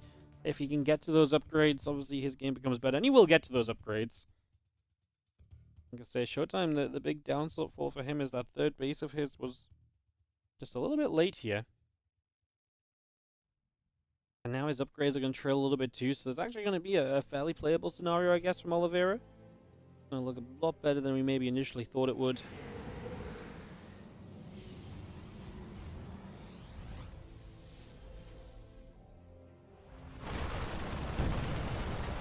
He's just going to get there as we hit through. Pylon goes down. The Vikings, the tanks move about. The Phoenix are going to step forward onto the map as well as the +1 in charge coming about. The medevac going to take a couple of shots. The Marines will be there to push the Phoenix back into the center.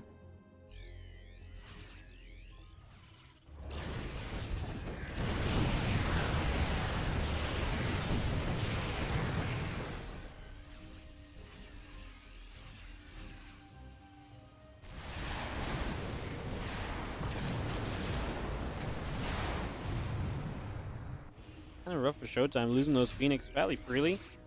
It's not exactly ideal. As now Bio and tanks move around to the south.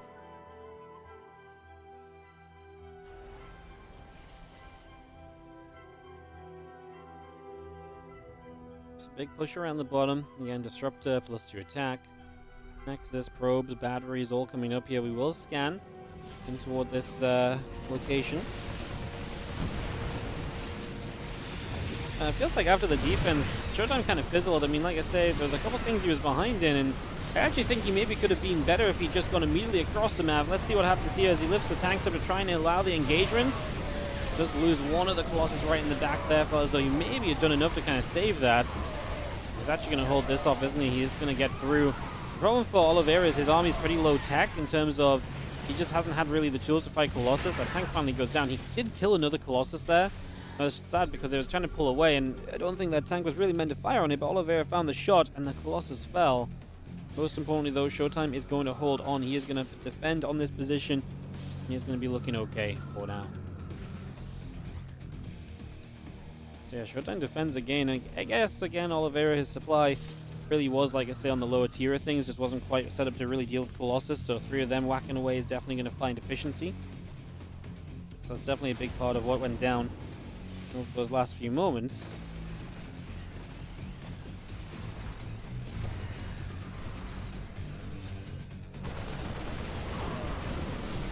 Stroke going to get denied immediately as we do have to the top side of 4th base. Coming online on that 12 o'clock position. A couple of medevacs are going to move through again. Warp Prism in the top left. Continue to come over to warp in a group of additional Zealots now.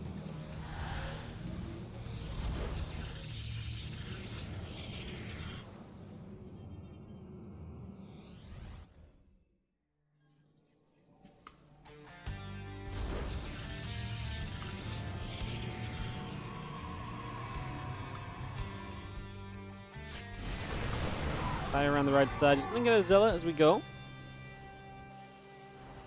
And the tower sets up in the middle. We will see the blink coming through.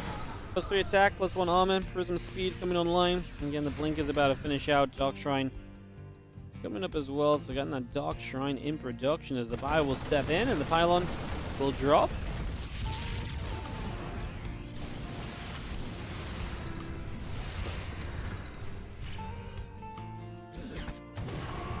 Hits a few Zealots, we come back over.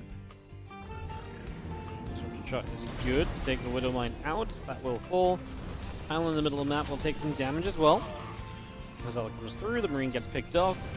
And again, the TT upgrades from Oliveira continue to come by, as that +1 ship weapons will be finishing up very soon now. A bit of Bio steps up. Nox has already taken some hits here. We will have the Vikings overhead. Guardian Shield pops, and we do take a big step forward.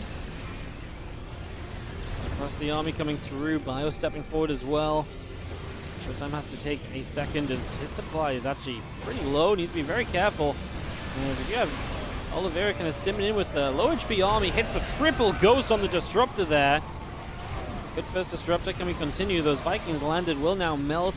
And that's an issue because you just gave up your Vikings. There's Colossus available again, even if just the one. You don't really have a good way to deal with that right now. Disruptors continue to hit. Marauders and Marines falling alike. Showtime is once again, I think, going to get the defense to push this back. Turns around, finishes off that siege tank. Has a good Disruptor count at the end of this. Is actually building more Disruptors again. Maybe would have liked to see another Colossus in production in this moment, but not going to be the case. Yeah, I think a Colossus would have been nice considering the fact we just wiped out the Vikings especially. Get up to like 2 or 3 of those again. The Templars morph into Narcon. We're not playing Storm, so this is still just Colossus Disruptor in terms of splash, so hence mostly Disruptor with 1 Colossus only in the army.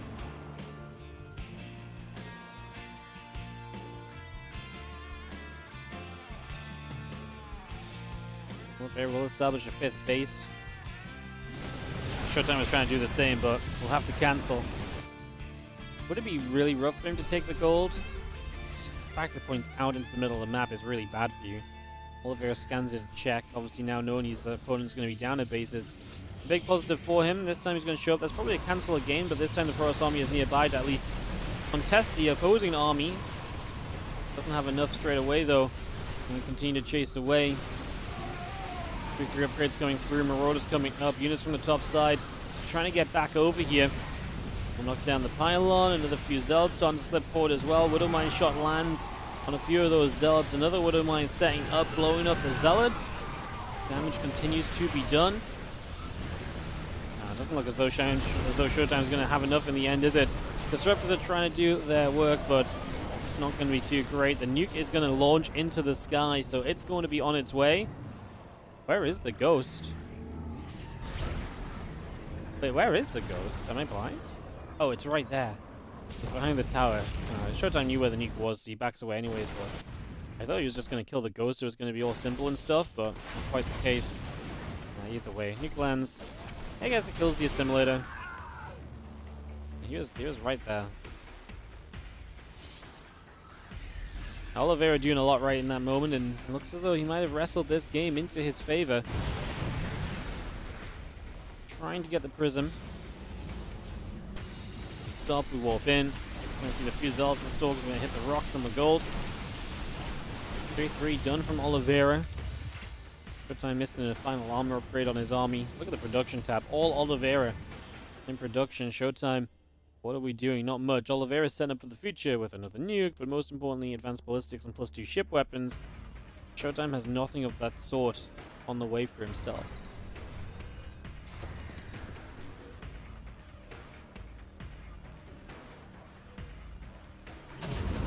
Go back across. Bio going to load up into the medevac. Another disruptor shot flies, but does not land. Triple medevac drop coming through the bottom side. Aiming for the main base, or even just behind this third. This works as well. Take your pick. Just gonna go into the main. I don't hate that. On top of some production. Forces the pros to pull a long way to kind of deal with this. Showtime now gonna try and take the gold, but this is where Oliveira owned in the middle of the map. That's why I was questioning, is that gold something you can take? The Colossus dies trying to walk up the ledge. Unfortunately, this is very, very bad here on the side of Showtime. Just continues to be a struggle. He's going to try and fight over here. Disruptors did not fire their shots until very late. Finally gets a few off, but only after he lost some disruptors as well. The Bio army still being cleaned up at the moment, but damage is done. Probes are going down. Showtime knows he does not have enough. Oliveira will wrestle the 2-1 victory out of Showtime in this series. Jeez. So Oliveira moves on to play hero in the semis if he wants to play for the prize money. And then Bjorn is going to play Shin or Spirit, who are still in game. 23 minutes currently on Amygdala. It's looking very good for Spirit, actually. Spirit might win that game right now. Over on the indie stream, Shin. Spirit was up like 40 supply, and then Shin took a fight. And Spirit dropped down to only being 10 supply ahead.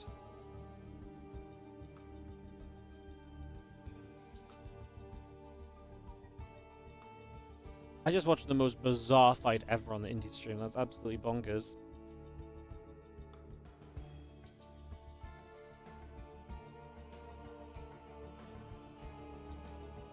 Huh. Well, that's going on. It looked, when I tuned in, like I say, it looked like it was absolutely over in favor of Spirit, but Shin just took an extremely good fight. So it's not over yet. It's 1-1 in that series. We'll have info on that very soon.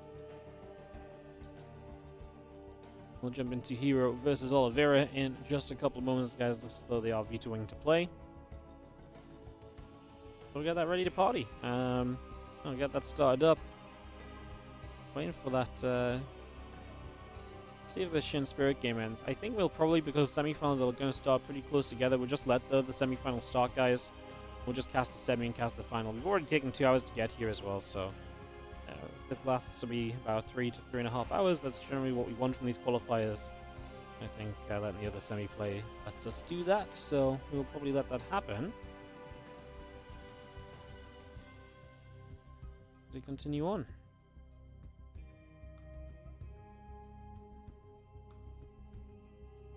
How did Showtime lose after wiping the army early? Well, because he wiped the army, but he didn't manage to take advantage of his army supply lead, and Oliveira had advantages in upgrades and tech and so on. So, yeah.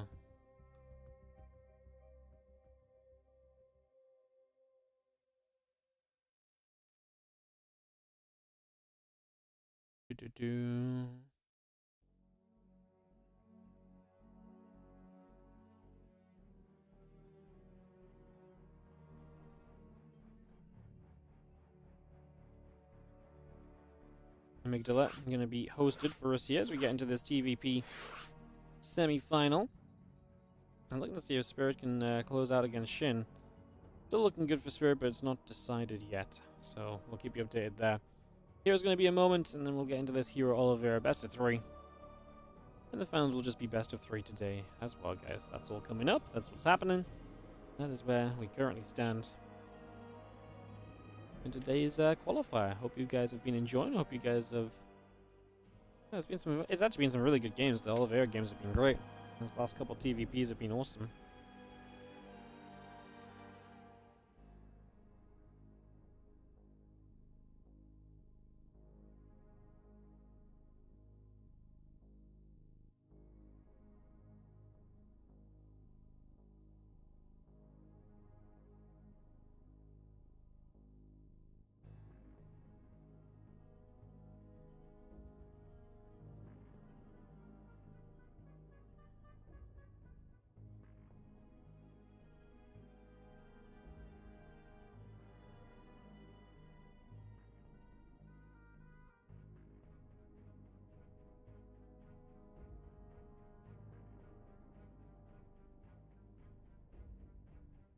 Alright, I was waiting for Oliveira to say go, go, and we can begin.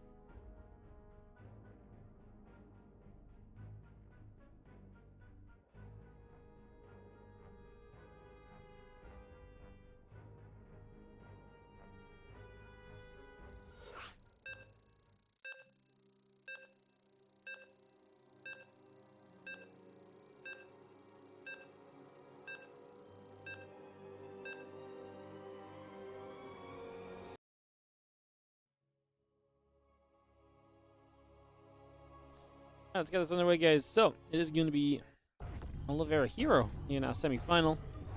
They fight through for some prize money and see how it goes. I'll keep an eye on that Shin Spirit result for you guys as well. Try and let you guys know what the final result there will be when it comes in.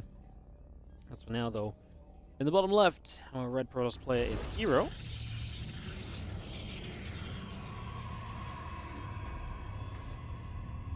And in the top right, our blue Terran is Oliveira.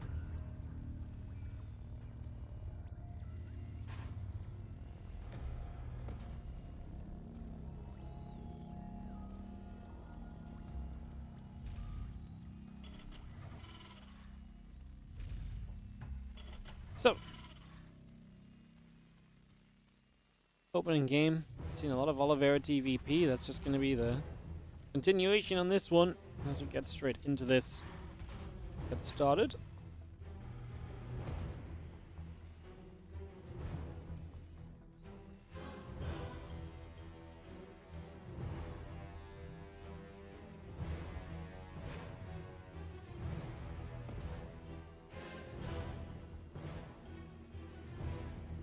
Okay, we're coming up.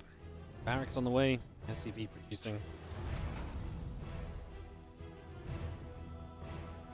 Taking a few moments to get ourselves settled into the early stages of the game as our command center morphs into an orbital. Our cyber corner next is on the way through, and the probe of Hero moving about a little bit as well.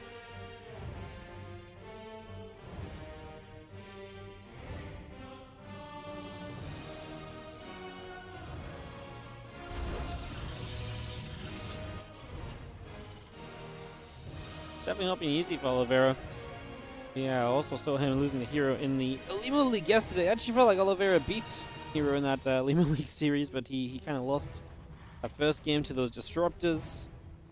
That was definitely a moment. Pretty wild moment, in fact. Result is in, by the way. Spirit beats Shin. So Spirit has beaten Shin to advance into the semi-final against Beyond. We're going to let that Spirit Beyond semi-final start. They may begin as they wish. There for some prize money, but Spirit will qualify through. No invite necessary for him. He is going to be part of the WardiTV November event.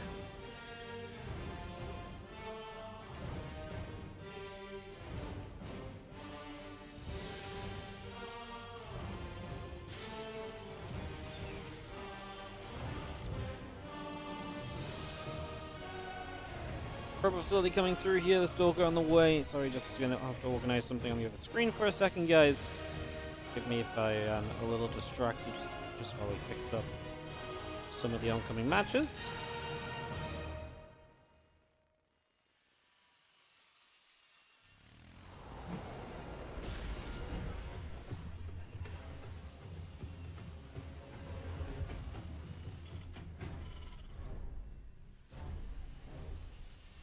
We've seen a few Marines and a Hellion going to gather in as well. So just going to get that all joined up right there. It'll take a few moments.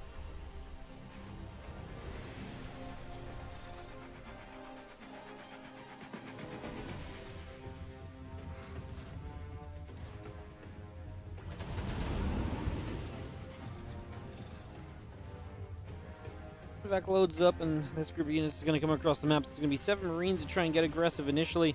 Let's see how well this can fare in these early stages. As we move across the map, get moving. Now we're going to be seeing the couple of Hellions here going to get fighting on those Stalkers. The Stalkers are going to get dropped on top of his hero. He'll take some damage, but he's got a lot of Stalkers. The Hellions go down. The Stalkers are low, but it's going to be tough for the Marines to really capitalize on that. And as the Prism pops out, Hero will come across the map with these Stalkers as well. And Oliveira, I mean, turns around, runs, but it's going to keep his units alive at the very least. There is some net positive to this. Like, this is not going to be too super terrible for him or anything like that. Should be pretty reasonable, to be honest. The Marines pull back across and just going to go trading for a moment or two. Yo, C-Code, how you doing, mate? Thank you so much for the 32-month resub. Yeah, he didn't kill anything. He didn't kill a single Stalker. It was good micro from Hero to stay alive. Not a single Stalker going down as Hero now moves into the main base. Continue applying pressure.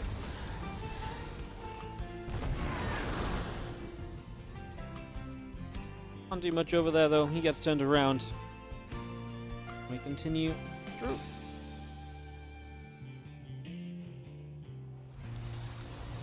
And Stem and +1, both on the way from Oliveira, so we get that underway. A couple Marines coming through. The refinery is coming up.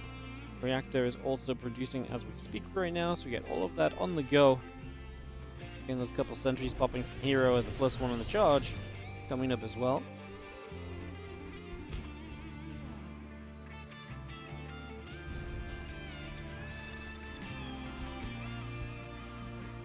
Over around that right-hand side, just going to be hanging about there. A couple extra gates, a few extra probes come through. The Observer just settling. Again, a couple different officers keeping an eye on where Oliveira is at. But yeah, good start from Hero. Even if he can't come through for too much damage or anything. And Spirit Combat Shield. Stimpack Combat Shield and +1 on the way up. Got Spirit on the mind. I was just dealing with that on the other screen. As, yeah, the Templar Archives going to build from Hero. The few additional gates are coming through. The charge and the +1 are producing.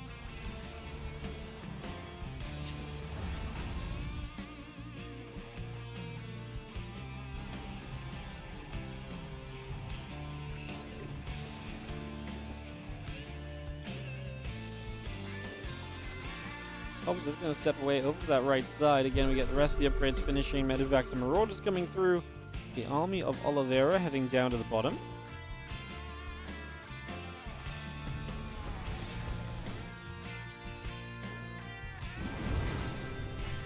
We'll finish off that probe. As we do have, well, Oliveira we're going to get here. That's a pylon on a 4th base location. At the end of the day, we're talking about a Protoss who's on his way to Storm, and Oliveira wants to push in more aggressively than this. Feedback lands on the Raven. 2 Medivacs will get to the main base. They will get feedback, I imagine is the idea. Feedback then morph into the Archon, so there's no healing available at least, but that's because to the Archon. It's not exactly cheap. 2 High Templar going down essentially. Now Pylon depowers a Robo Facility Gateway. The Immortal goes down as well. This drop is doing mega damage. On the front, we are going to see a trade happening here as well. I don't think Oliveira's really paid attention to that. He loses everything, but he got a few sentries at least. Obviously, he is doing so well in this main base. There's a complete under-defense from Hero. Finally, enough units to clean this up, but yeah, it took a long time to get the right amount of units to go clean that up, and there's definitely a little bit of a problem. The Storm continues through. A Templar finishing. The Immortal still was producing on the Robo Facility. The Stalkers get there to turn the Medivac away and to take that down, and the Prism of Hero comes across towards the upper right again. We do have the Storm, we do have +2 attack on the way up, the Immortal building as well.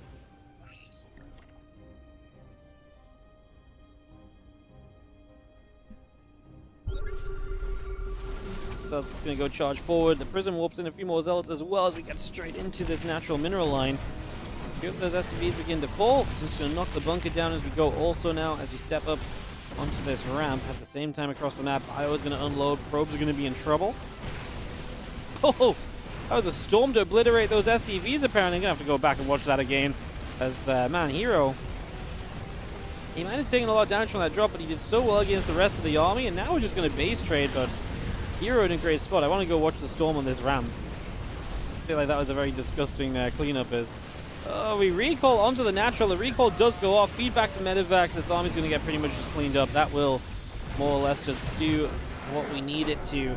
And Hero is going to take game number 1. Let's go have a quick little peek at that storm on the ramp. I thought that was... just missed it a little bit, but it was probably very satisfying.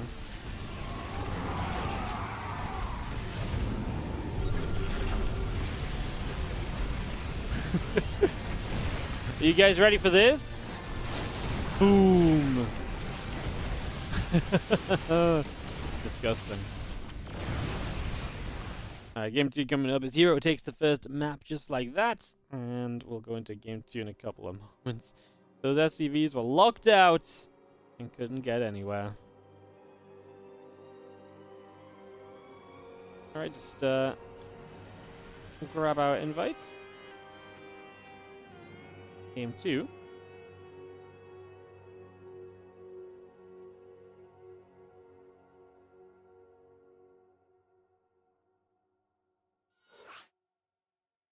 Alright, perfect. Just took a moment to get that sorted, but we do get the invite. I think I'll go on to next game in a moment, guys.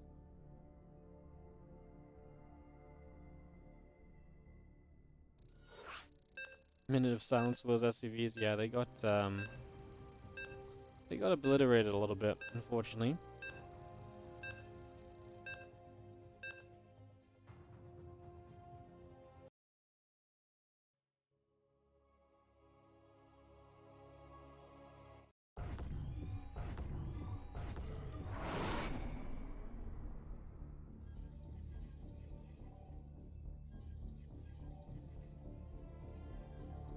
In the bottom right hand side, taking the first map on the counter attack, it is going to be Hero.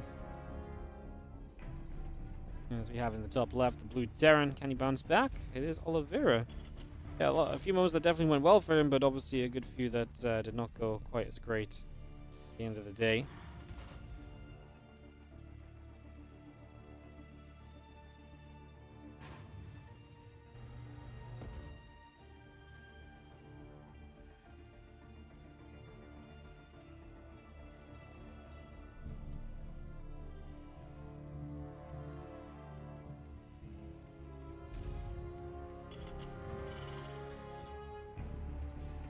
Finally on the way up. Probe moving about, assimilating the gateway coming by as a couple of SCVs will nibble at that worker for a couple of moments there.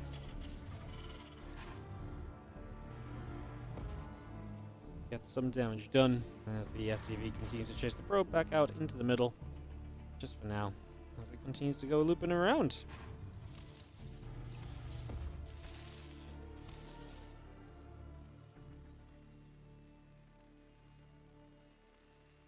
Bit of a journey over here.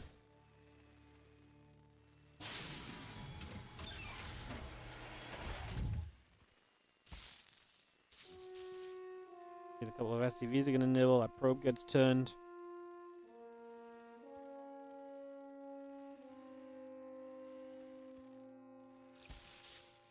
And then probe going to nibble, and the SCV will take some damage. And we do have the factory and the orbital command continue to come on through for a couple of moments. So all of that continuing up for now.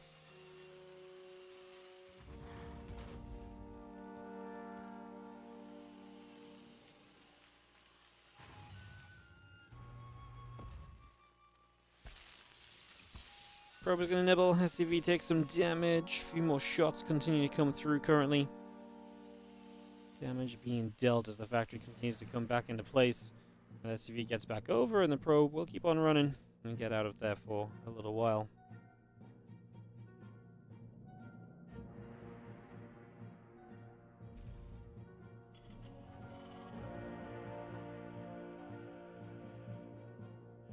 Probe is still to the top. Oliveira continues his full-on proxy mode. The Rax factory and the starport all coming in. On the far right side, Heon whispers a gold. So full-on proxy, full-on all-in mode. The probe obviously unable to get the info, but it's going to drop the pylon in return. And Oliveira is going to have 3 Marines and a Widowmine getting set up.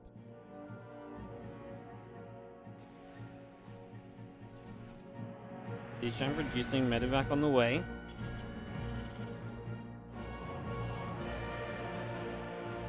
And the triple proxy everything. I mean, look at this counterattack. The gateway getting set. The thing is, when you have warp gate, having a gate across the map doesn't matter for you defensively, but it does give you options aggressively, right? To kind of deal, you know, put some damage in as well. Yeah, pretty big deal.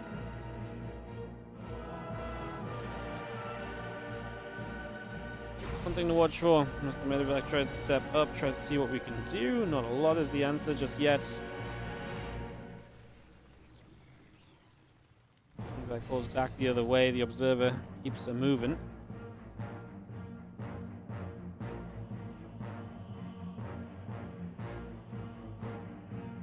Shang medevac, up Marines on the way through. That prism still coming up as well. And that all into play. We do have our medevac going to load up a couple more Marines, and the siege tank also just going to take that across. Away we go.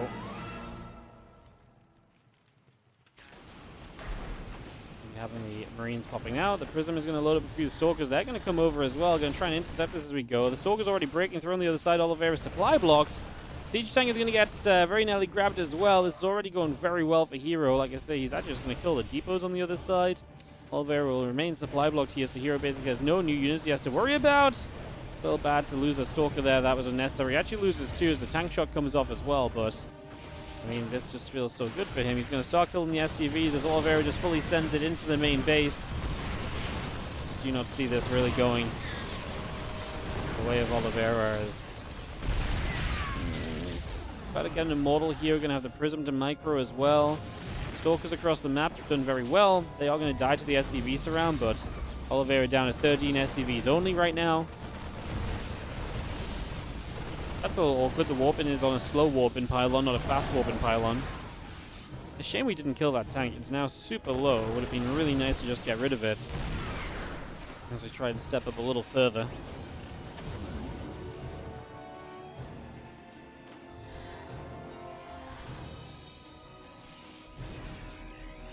Viking tank and the Marines all building again. The Zealot, Immortal, and Sentry coming out as well. The Prism will continue to intercept some reinforcements. There's not many reinforcements because A, the depots died, and B, the the depots died, and B, the SCVs were pulled for a long time. He's gonna shoot. Prism gets hit. Tank's gonna be there as well. Stalker gets grabbed. Viking gonna zone that Prism away, push it back down into the main.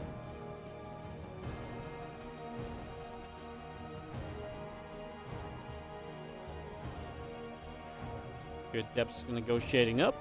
It's gonna move into the main. I mean, again, definitely time where Hero can get rid of that SCV line a bit further. Just needs to make sure this army doesn't need too much.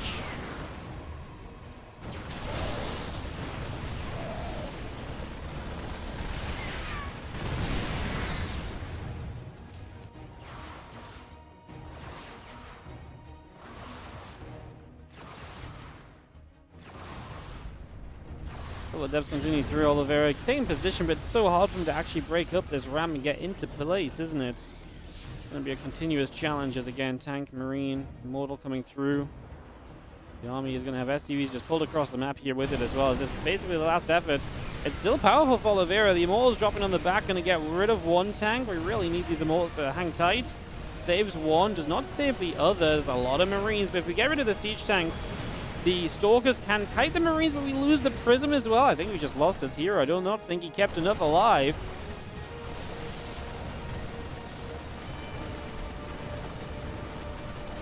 Gonna recall the Adepts back. I mean, you literally just have to survive right now, his hero. These Stalkers, what are we doing? Going after the medevac? I mean, okay, I get it in a way, but like, be careful, please. You gotta be able to kite those Marines still. Another siege tank just showed up from Oliveira as well, as it literally comes down to the final units. Oliveira is going to have enough to get the GG. What a ridiculous situation. Damn, he actually gets it done. I did not think that was going to happen. I thought Hero had this completely under control, but apparently not. I think Hero messed that up a little bit. I think he could have been a little bit better on some of those trades. Jeez. All right, we're going to go to game 3.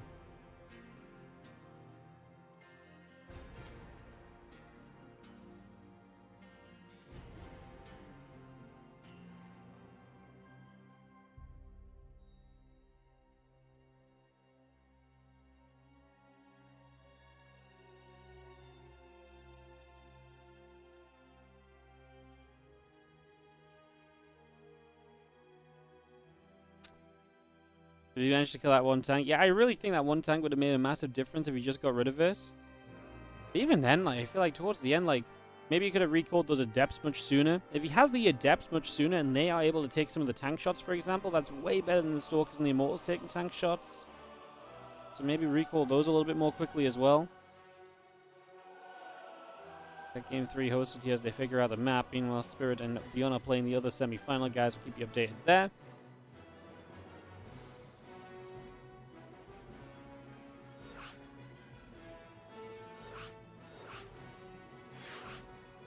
Jump into ley lines for this final game.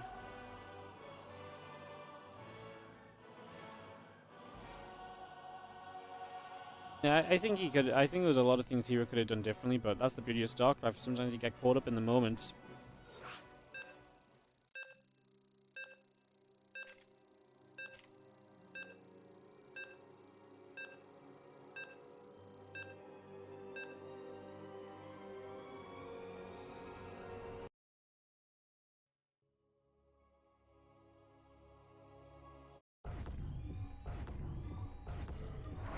Let's hop into it, as we have got in the upper right side. Our Red Protoss, it is Hero, who does not manage to hold on against the all-in of OLIVEIRA. As in the bottom left, our Blue Terran is going to be OLIVEIRA.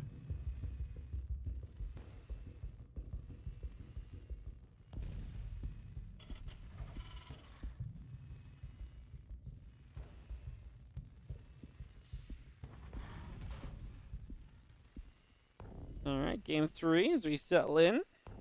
Get this a-rolling.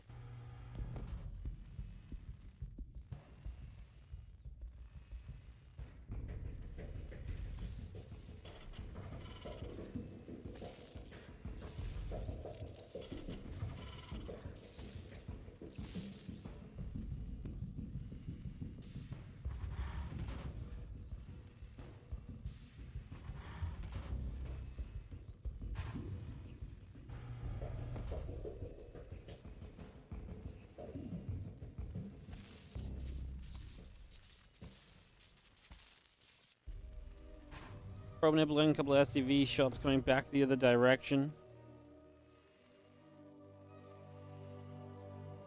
Gonna go back and forth. The probe continue to nibble for a little bit.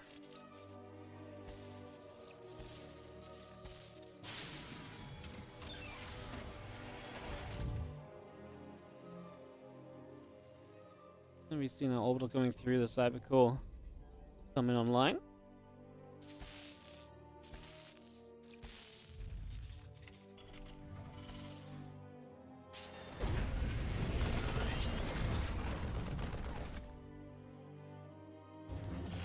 Probe on super low HP, 1 HP gets out of there, the Marine not able to get the final kill as the CC continues up. Again, tied in this series, guys. The winner of this will play either Spirit or Beyond in the finals for a cheeky little best of 3 for some prize money difference. Again, top 4 are already qualified.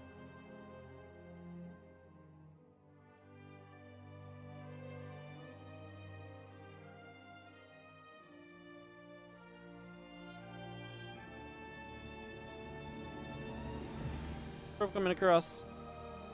Back to mining. Take a few moments to see what's next.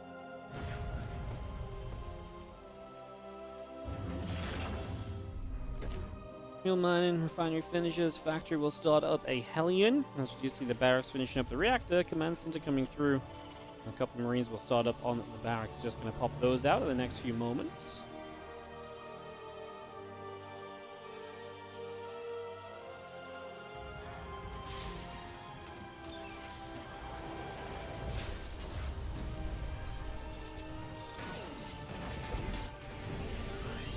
Hellion of Oliveira will go moving out onto the map.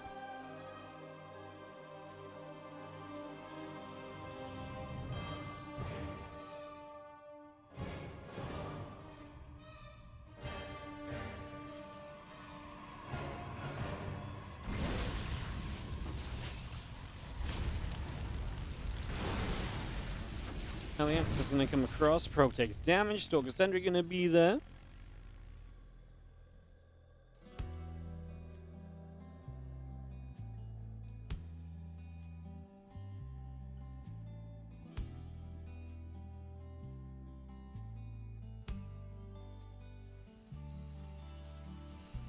Hellion comes across.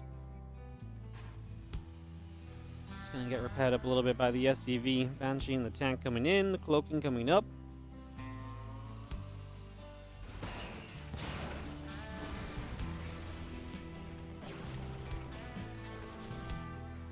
Marines come back down to the low ground again. The Stalker and the Sentry are going to turn back, and they're going to get another Marine killed. Now other Marines will take some damage as well. A couple of shots come over. The Banshee's going to get there. They are going to go chasing as the Stalkers and the Sentry will get pushed back. So good damage, and Hero going to lose a few units here initially. The Banshee just about able to survive. Hellion still giving chase, and that Stalker is all the way pushed back to the top. Is Banshee and Cloaking on the way through? Again, the Hellion there to play cleanup. We do have the Stalker of Hero coming forward as well.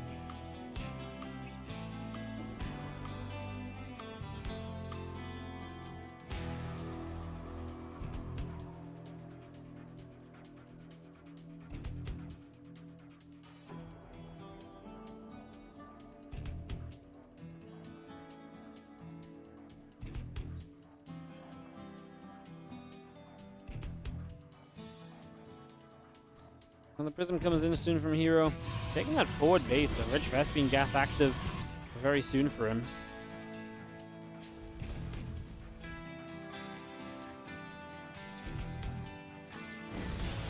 Hellion will fight. Probe will take some shots. Probe does go down, so the probe falls initially. A couple more probes on the way. A few Stalkers are coming up. The Nexus and a battery building as we speak. More Medivacs, Marines in the tank coming through. The Stim Pack and the +1 on the way from Oliveira. The Stalkers blink through, and that is going to be that Hellion getting cleaned up, getting knocked down. Away we go. And Medivacs, Marines, Marauder 2, all on the way. We're going to gather up back down to the bottom side. Here's the Stalkers ready for a little hop into the main base. Oh, that tank just unsieged, unfortunately, is going to find ourselves Stim Pack. That is Stim Pack researching right there. That will go down. Tank gets a shot to kill a Stalker. We're going to get the reactor on the starport as well. This turned into some serious damage. Favoring Hero. Great start. Stim and a reactor. A pretty major shutdown is going to commit onto the tank here. We get one of them. It's going to take you quite a lot of hits on the Stalkers. Although the tank targeted the low HP Stalker there too to guarantee a kill on another shot. That's the right direction. Okay, well, this is again very bad for Oliveira. Loses the Banshee as well. Hero does so much, and again, that third base is already up for him. He's getting that accessibility to, again, Rich Vespine if he wants it. Oliveira's going to scan. That almost feels like a scan where it's like, wait, how dead am I? Oh, yeah, you've got a lot of probes on that base. Oh, no. That base does actually have less mineral patches, by the way. Stalkers pull up to the top. The few Zealots come through. Again, +1 attack, and we charge on the way up. The High Templar still chilling there. Okay, we're producing Immortal on the way. Couple extra pylons coming over. As the Prism of Hero moves back into the center. A few of those Zealots going to load back into the Prism right now.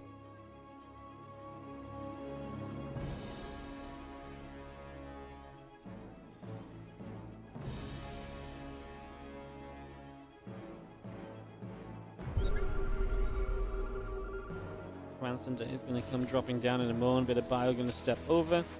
Stim and Combat Shield still coming up. Again, the rest of bio settling. As they kind of just got to defend for the moment after a start like that. Oliveira will get the third CC down and then maybe try and move across the map. Storm on the way. I mean, it would be the time to go now, pre-storm, right?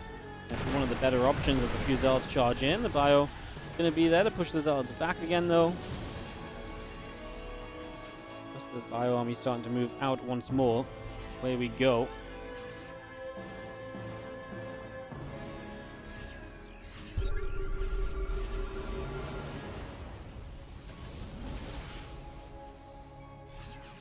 Oh, Bio pushes over and get ready for a bit of an attack here as a couple of Zealots will go down. Widow Mine's going to go blowing up. That's a bunch of Zealots dropping immediately, so those Zealots die. That's a good start for Oliveira, powering into this forward base. Hero, like I said, Storm will be big, and so nice to get there before Storm. Second Storm doesn't really do much. It's forcing the Terran to split back, but the Storms have to be better than that for how little Hero has otherwise. What a timing here from Oliveira. Like I say, gets there just as Storm gets in position before Storm is done, and then obviously Storm is ready for some portion of this fight. Reinforcements showing up, and I think Hero is in trouble, man. Two Immortals are going to try and hold their own.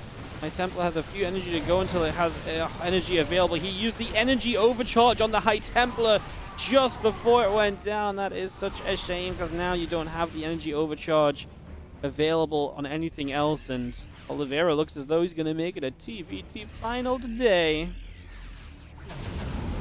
File loading back into those medevacs. Another couple medevacs coming up the right side. Marine Marauder medevac still producing. Ghost Academy coming up. Widow Mines in production as well. We get that on the way through. Well, medevacs get to the top. The Bio coming over. A couple Widow Mines there. High Templar going to drop the Storm. We are going to drop the mines into the back of this mineral line, so a couple of probes is going to get chased a little. Stalkers going to get hit. Nope, we do blink away, but now we don't have blink. He lifts the wrong thing into the prism. Drop into the main. That pylon is going to depower a couple of gates already. We recall into the main with what? Okay, Immortals, pretty much everything. So everything comes to the main base. That means the rest of these bases are going to be in trouble as well. And Oliveira continues to pick his way through to victory in this semi-final. And Hero, going back to that game 2, really felt like he could have had that one. And this game 3, Oliveira has been able to get the better of him.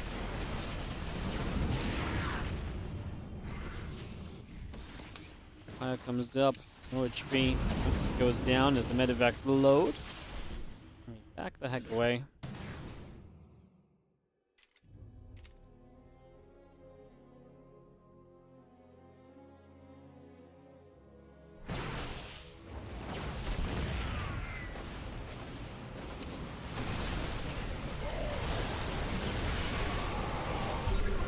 Storm's coming through. I mean, Hero does not have enough to make this an impactful fight. Medevac goes down there. That Archon gets blasted.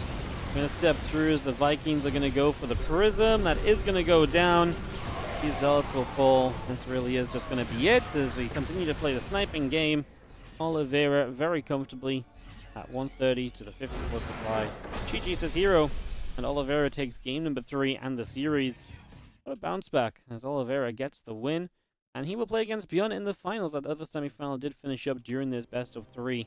So we're going to go straight to our finals, guys, for some prize money difference today. Bjorn and Oliveira will battle it out in a little bit of Terran versus Terran. If you guys are enjoying the stream today, do consider following, liking, subscribing, and all the rest. Use your Prime subs as well. Help us to run more of these WardiTV events in the future as we get ready for one final best of 3 today. Like I say, a bit of TVT between Oliveira and Bjorn. Bjorn 2-0 in spirit there in the semi-final that we did not see. We'll get that ready to rumble. Perfect.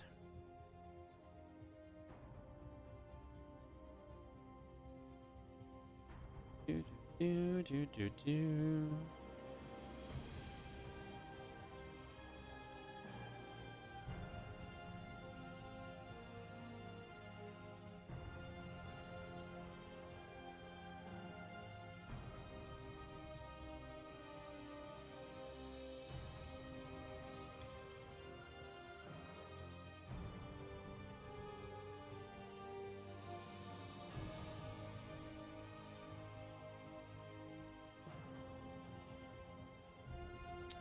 Alright guys, a couple of moments we'll get into our final match as Bjorn Oliveira. I'm going to get a couple of videos down. I'm going to get that started out.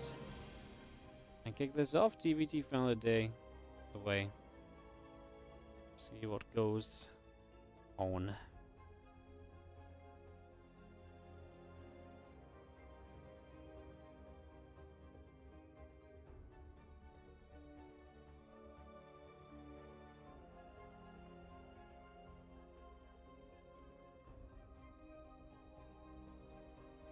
Who's A?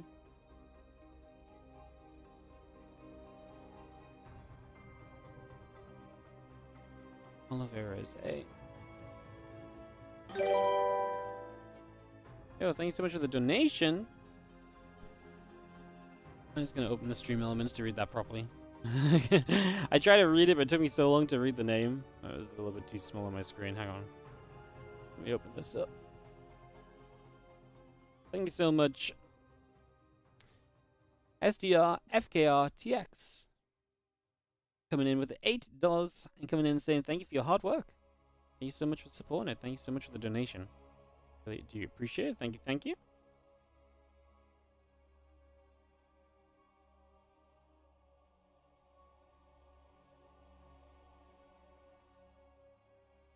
First map going to be Whispers of Gold. Another donation. Andy, how you doing? Thank you so much for the 500 bits. Appreciate it. Don't have to tap out to see that one at least.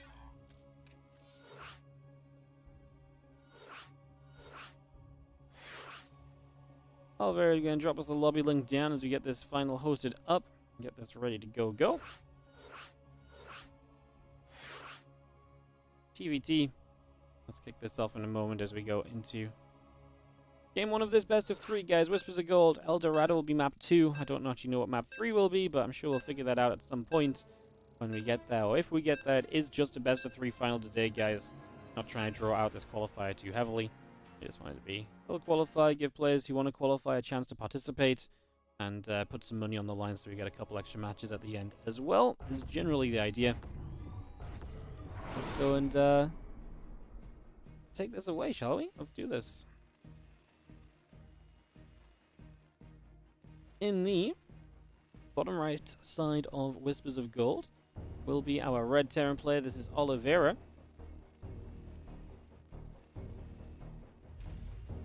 Takes on the blue Terran in the top left. We have Bjorn. Thank you for the donations, guys. Appreciate it.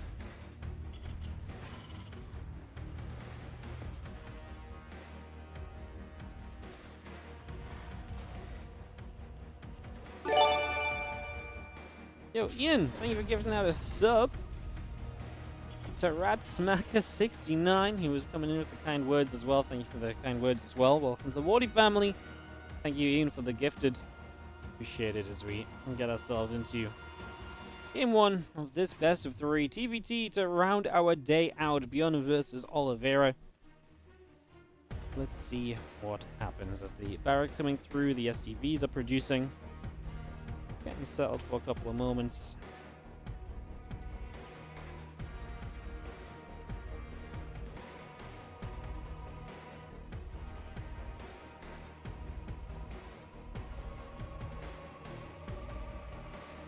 SCV gets back to the upper left.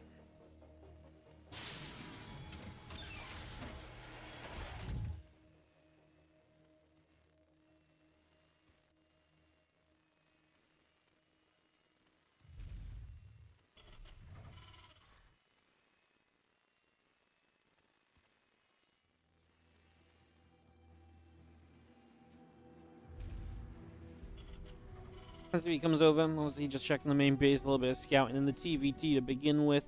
Reaper's on the way, factory building, command center coming through as he gets settled.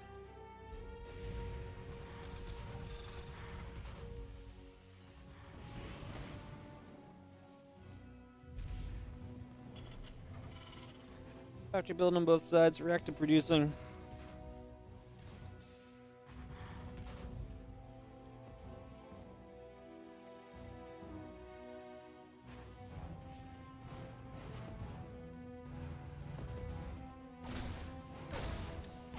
See the Reaper starting to fight. Now Reaper's going to turn onto each other. Reactor finishing on the barracks in a moment or so.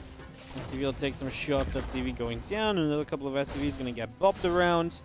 As they are going to get a Reaper kill. So that Reaper goes down. The other Reaper coming across. Moving around there for a couple of moments as we are going to try and get this KO right now. Bjorn just needs an SCV to nibble it, but it regened a little bit too. Factory will finish up the Hellion, and that will be that as we do get ourselves that Reaper dealt with, but that took a little while, a little bit more frustrating than it maybe should have been. And starport coming through, the Hellion producing. And get that all underway.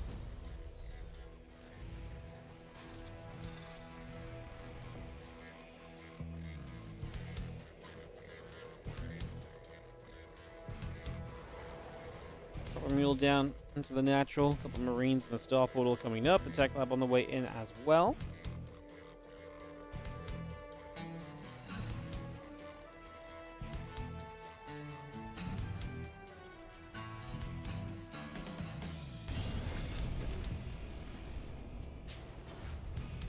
Just gonna relocate. Reactor drops onto a reactor there again. Cyclone and a couple Marines coming about. SCV's producing, refinery building. It's still gathering as the Ravens continue to get going.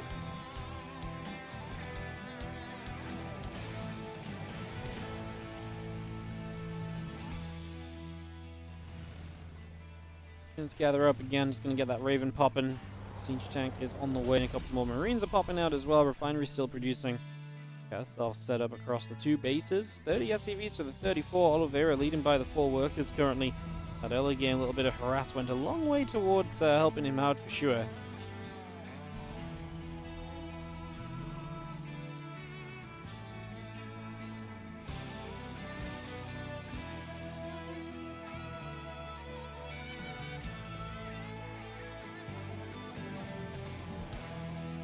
Siege moves down to the low ground again. The Matrix is coming up on both sides. Those Ravens likely going to be a factor here.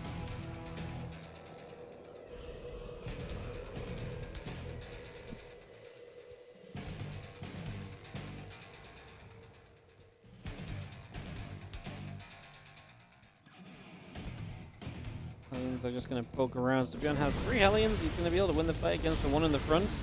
But he won't not get much further. He doesn't even kill that one as he gets back to the Cyclone. Pushed away there for now.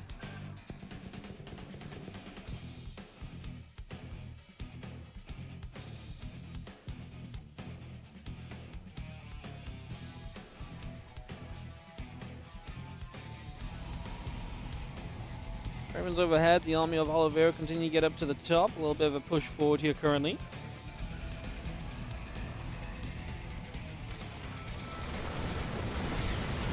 Our army of Oliveira definitely trying to take advantage of what he's already done in this game. Tanks will siege from Beyond though.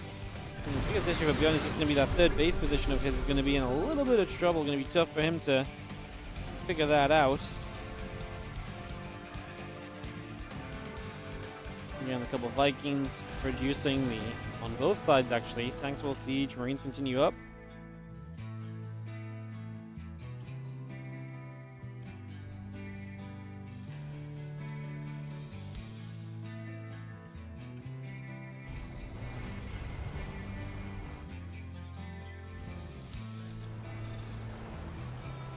Oliveira backs away, doesn't want to stay on the map too long. He has a couple of additional barracks coming through as we speak.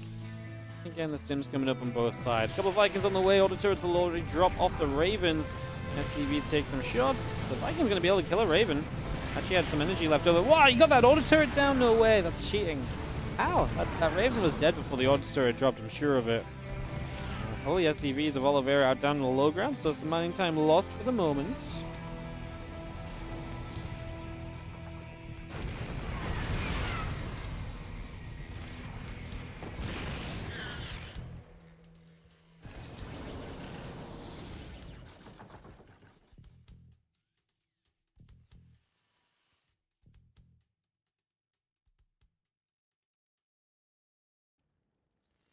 Tanks moving around, the rest of the army coming about for the moment as well.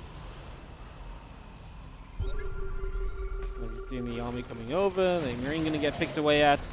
Interference Matrix going to drop on a couple of the siege tanks in the front. We mentioned on siege to the back one, but Oliveira is going to come pushing. Didn't actually hit the siege tank there that was firing still. Kind of thought he was going to be able to do that as some Vikings land across the map. Bjorn's going to try and find damage while he's under pressure on the front door step at the moment.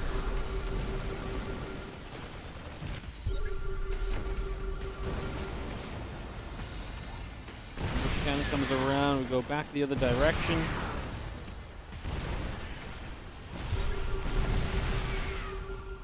Again, Vikings overhead, tank still firing, depot taking some damage as well. We'll drop an auto turret into place. The siege tank continues to take few more shots. It's going to go down there. The SCV going to get grabbed also. A couple tanks. It's going to continue through. The 1-man upgrades and the combat shield continue to come around as well. There's the Raven stepping up. The couple of Vikings coming through.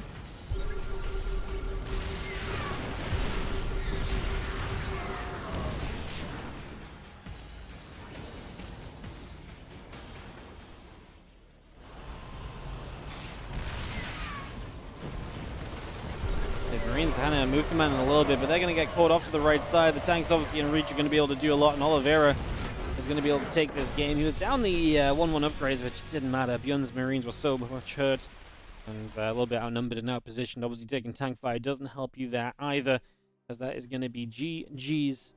That is going to be our first game going the way of Oliveira. Game 2 on El Dorado coming up.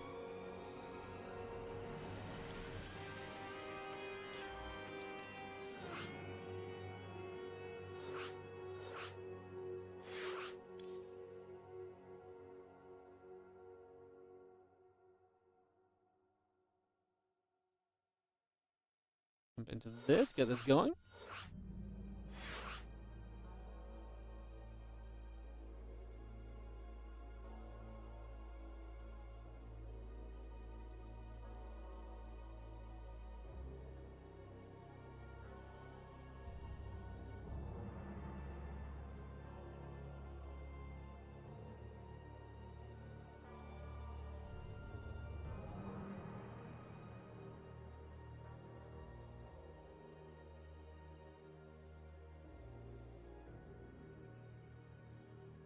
Alright, getting to El Dorado here. Second map. Oliveira leads by a game, looking to take home the prize money of the day.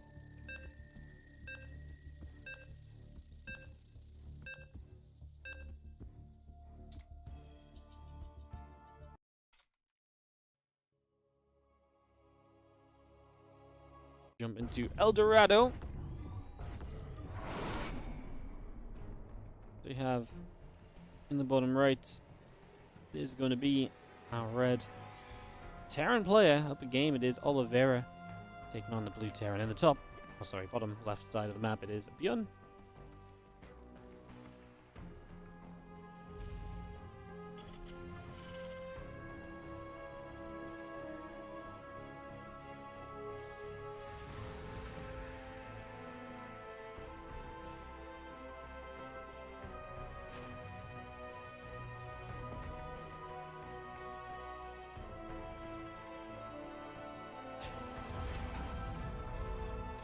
Racks will go down on both sides of the map, so just going to get the racks going, the refineries coming through as well.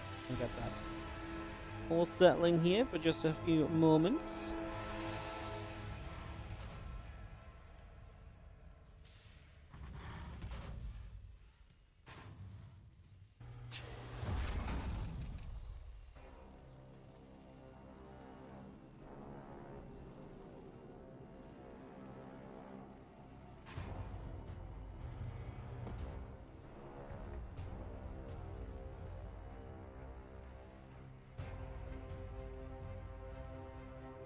SCV moves over to the bottom left.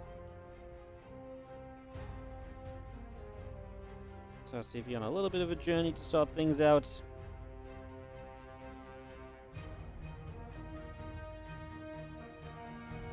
Over command with building up as well. The barracks is going to come in, and we get the CC start from both players. We're going to see one gas expansion each. Should be pretty even in the early stages then. Unless someone messes up some Reaper micro, it's going to be very difficult to really do much to the opponent at this point in time.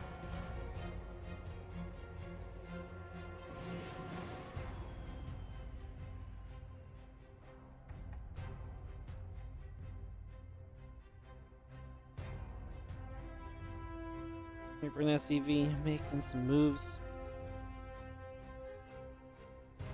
Heading down the bottom. Reaper and the Marine will be in position. Reaper takes some shots. Grenade goes down. Reaper will fall. And that is going to be the... not Reaper, sorry. SCV will fall. That is going to be a little clean up there. Nothing really too serious still. Continue to establish through these early moments.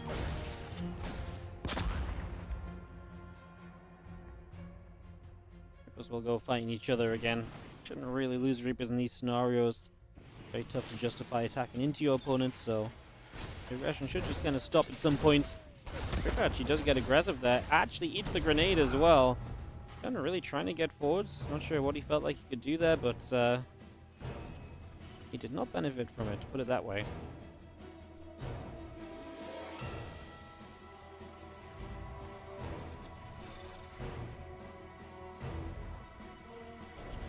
Not benefit from it at all as the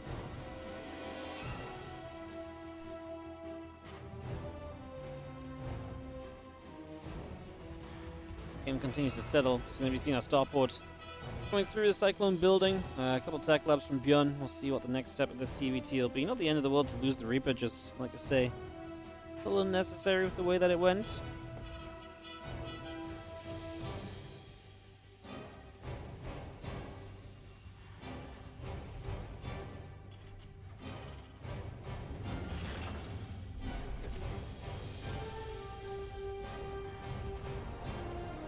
And Cyclone coming up on both sides. The command center building from Bjorn. Interference Matrix is coming up. The Marines are on the way. And SCV production continues from Bjorn as well. As we have that Interference Matrix coming in on both sides. So we continue to get this going.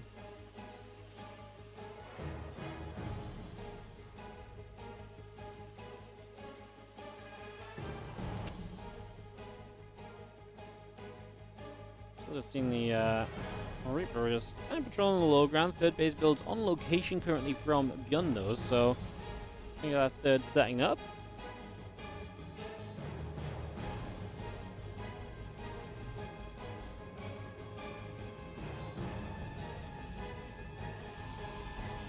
Marine still on the high ground. We are going to see our third CC set up on the left as well, so Beyond chilling out on that location.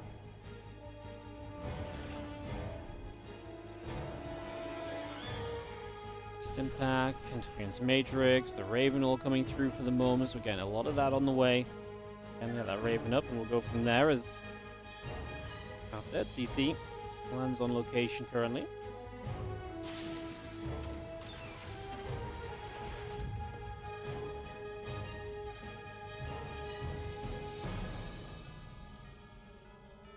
Yeah, I've got the again siege tank production continuing, barracks and engineering base coming up as well.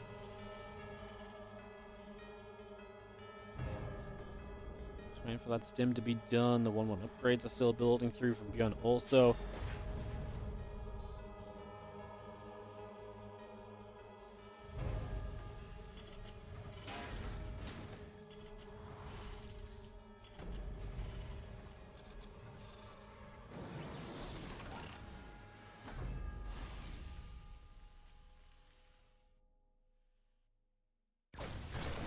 We're going to drop a grenade down. A few Marines going to get turned back around. Still got the rest of this army from Oliveira settling onto the bottom side of this. We do open up some space. Going to open up toward that third base of Oliveira as well. Try our best to get going in that direction as the Cyclone moves over there also.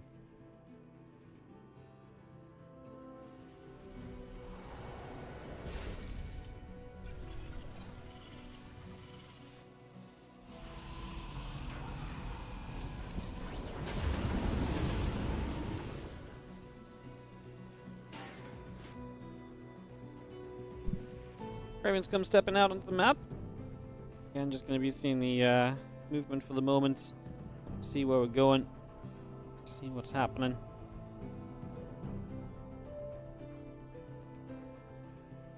Little medevac drop from Bjorn through the bottom side. Trailing by a game in this best of 3 final.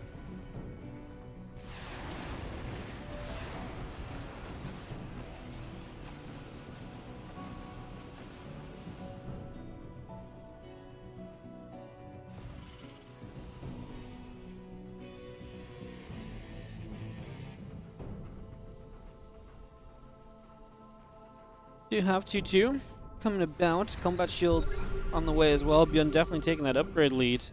Definitely a big step in the right direction for... definitely a big step in the right direction for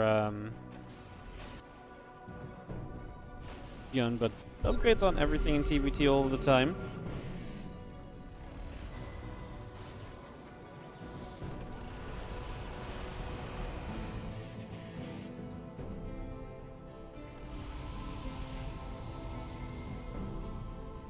Fire stepping forward. Fire stepping back.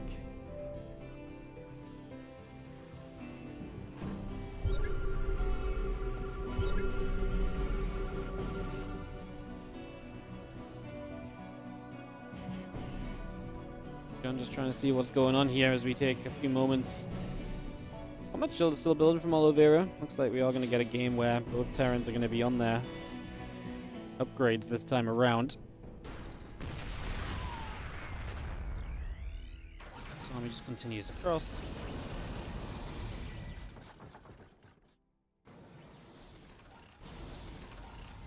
Few shots coming in. I mean, just clearing up the watchtower still. Gun continues to expand through the top side of the map, so different layouts for each player.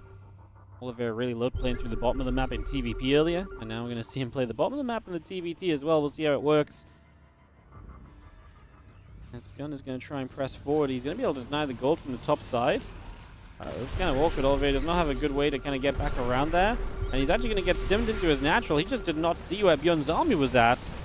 So as the army stims into the natural, there are a couple of tanks on the bottom side that get matrixed.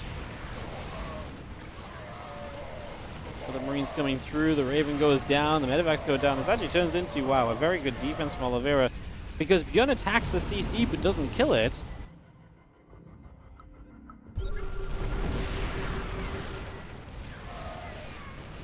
Dropping down, those tanks continue to take hits. Marines trying to step through. The other siege tank in the center goes down. All the tanks in the center being cleaned up. Oliveira taking a massive swing in his favor. Man, this fight went so badly wrong for Bjorn. This went so out of control so quickly. There's the 2-2. There's about a finish from Oliveira, so he will even up the upgrades. That's one way he's been trailing for the moment.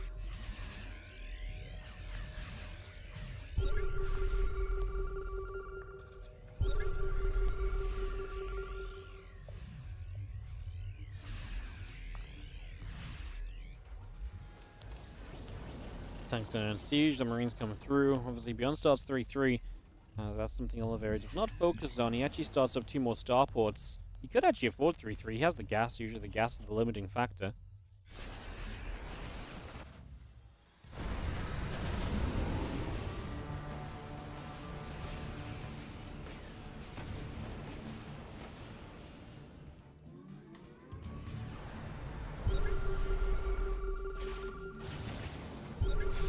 Minix gets dropped. A couple of these tanks going to get hit as Oliveira tries to take position, but what a weird set of matrices to drop.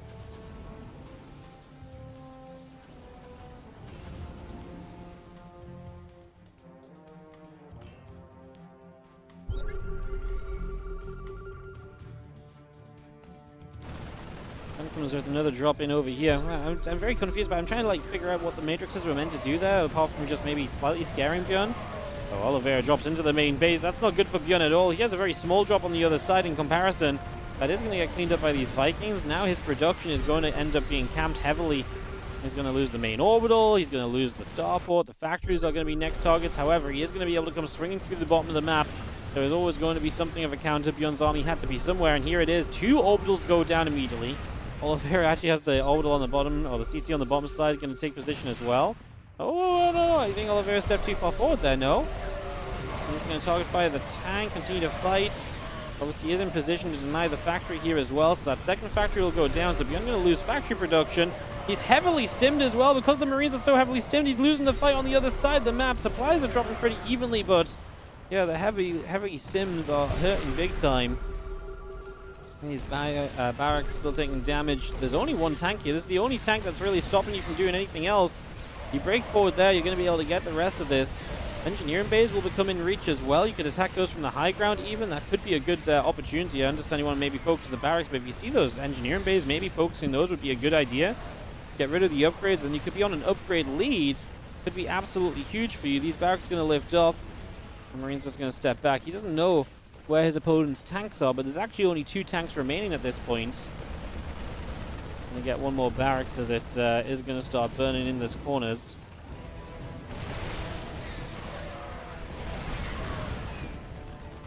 themselves the SCVs and the tanks coming back through. Just going to be seeing still this army in the main base doing well.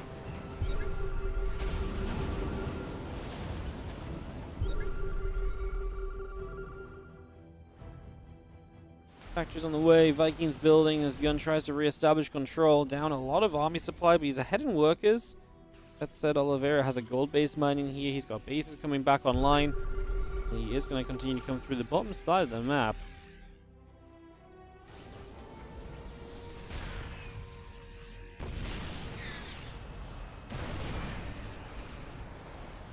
Rocks will get taken out. Again, +3 vehicle weapons coming through. The Raven is building. Each tank on the way.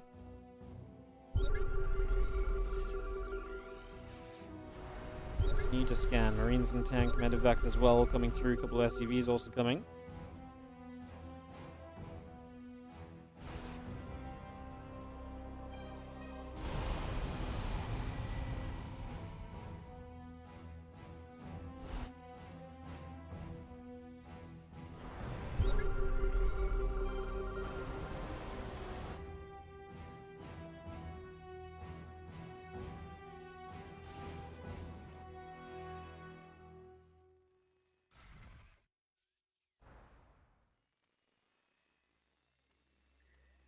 Marines come back across, just going to get into the center. +3 vehicle weapons coming through. The Ravens are producing as well. Planetary Fortress continue to play cleanup.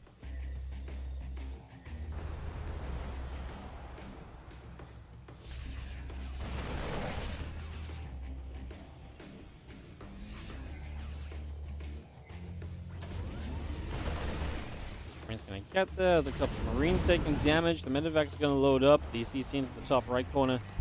That's position from gun as well as the tanks will have siege. We're going to move forward.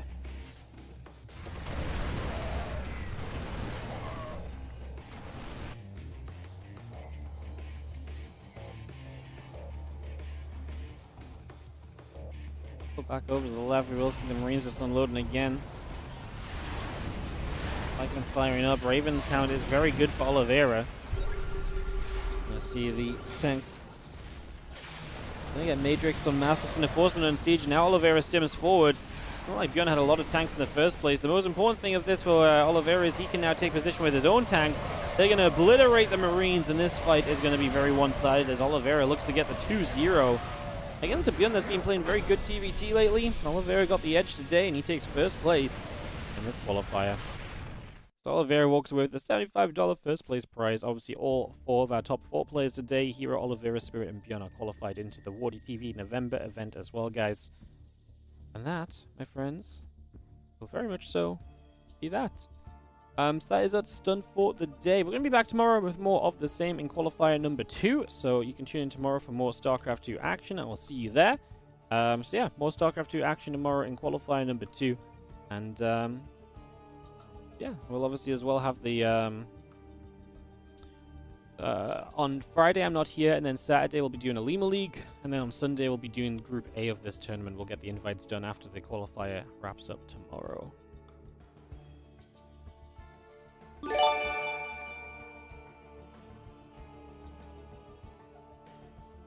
Suckman Marine, thank you so much for the 6-month in advance sub. Thanks for all the games, Wardy. You're amazing. Thank you so much for the kind words, and thank you for subbing up in advance. Appreciate it. Did I post replays? Reps are available to... reps are available to usually subs and stuff on the Discord, but if you DM me on... I know you donated today. If you DM me, I can send you the most recent replay pack. I put a replay pack out like a day or 2 ago that involves everything from the last month and a bit, so I can send you those if you're interested. If you just message me,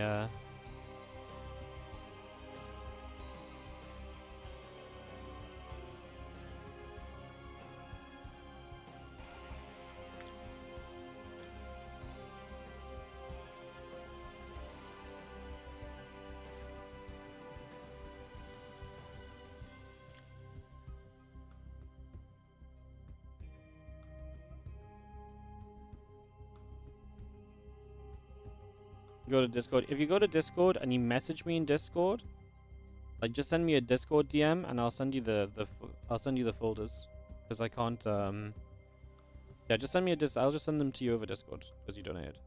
Simple as that. Cool. Awesome. All right, guys, I'm going to round it out. Set of ads on the outro. I'll see you guys for more StarCraft 2 tomorrow. Thank you so much for hanging out and holding on and watching us. Dolls with the 91-month resub. Appreciate it, mate. Thank you so much for the big resub. Thank you very much. Yeah, I'll see you guys tomorrow for another qualifier. I will see you later. Bye. Just too late. Yeah, a little bit, mate.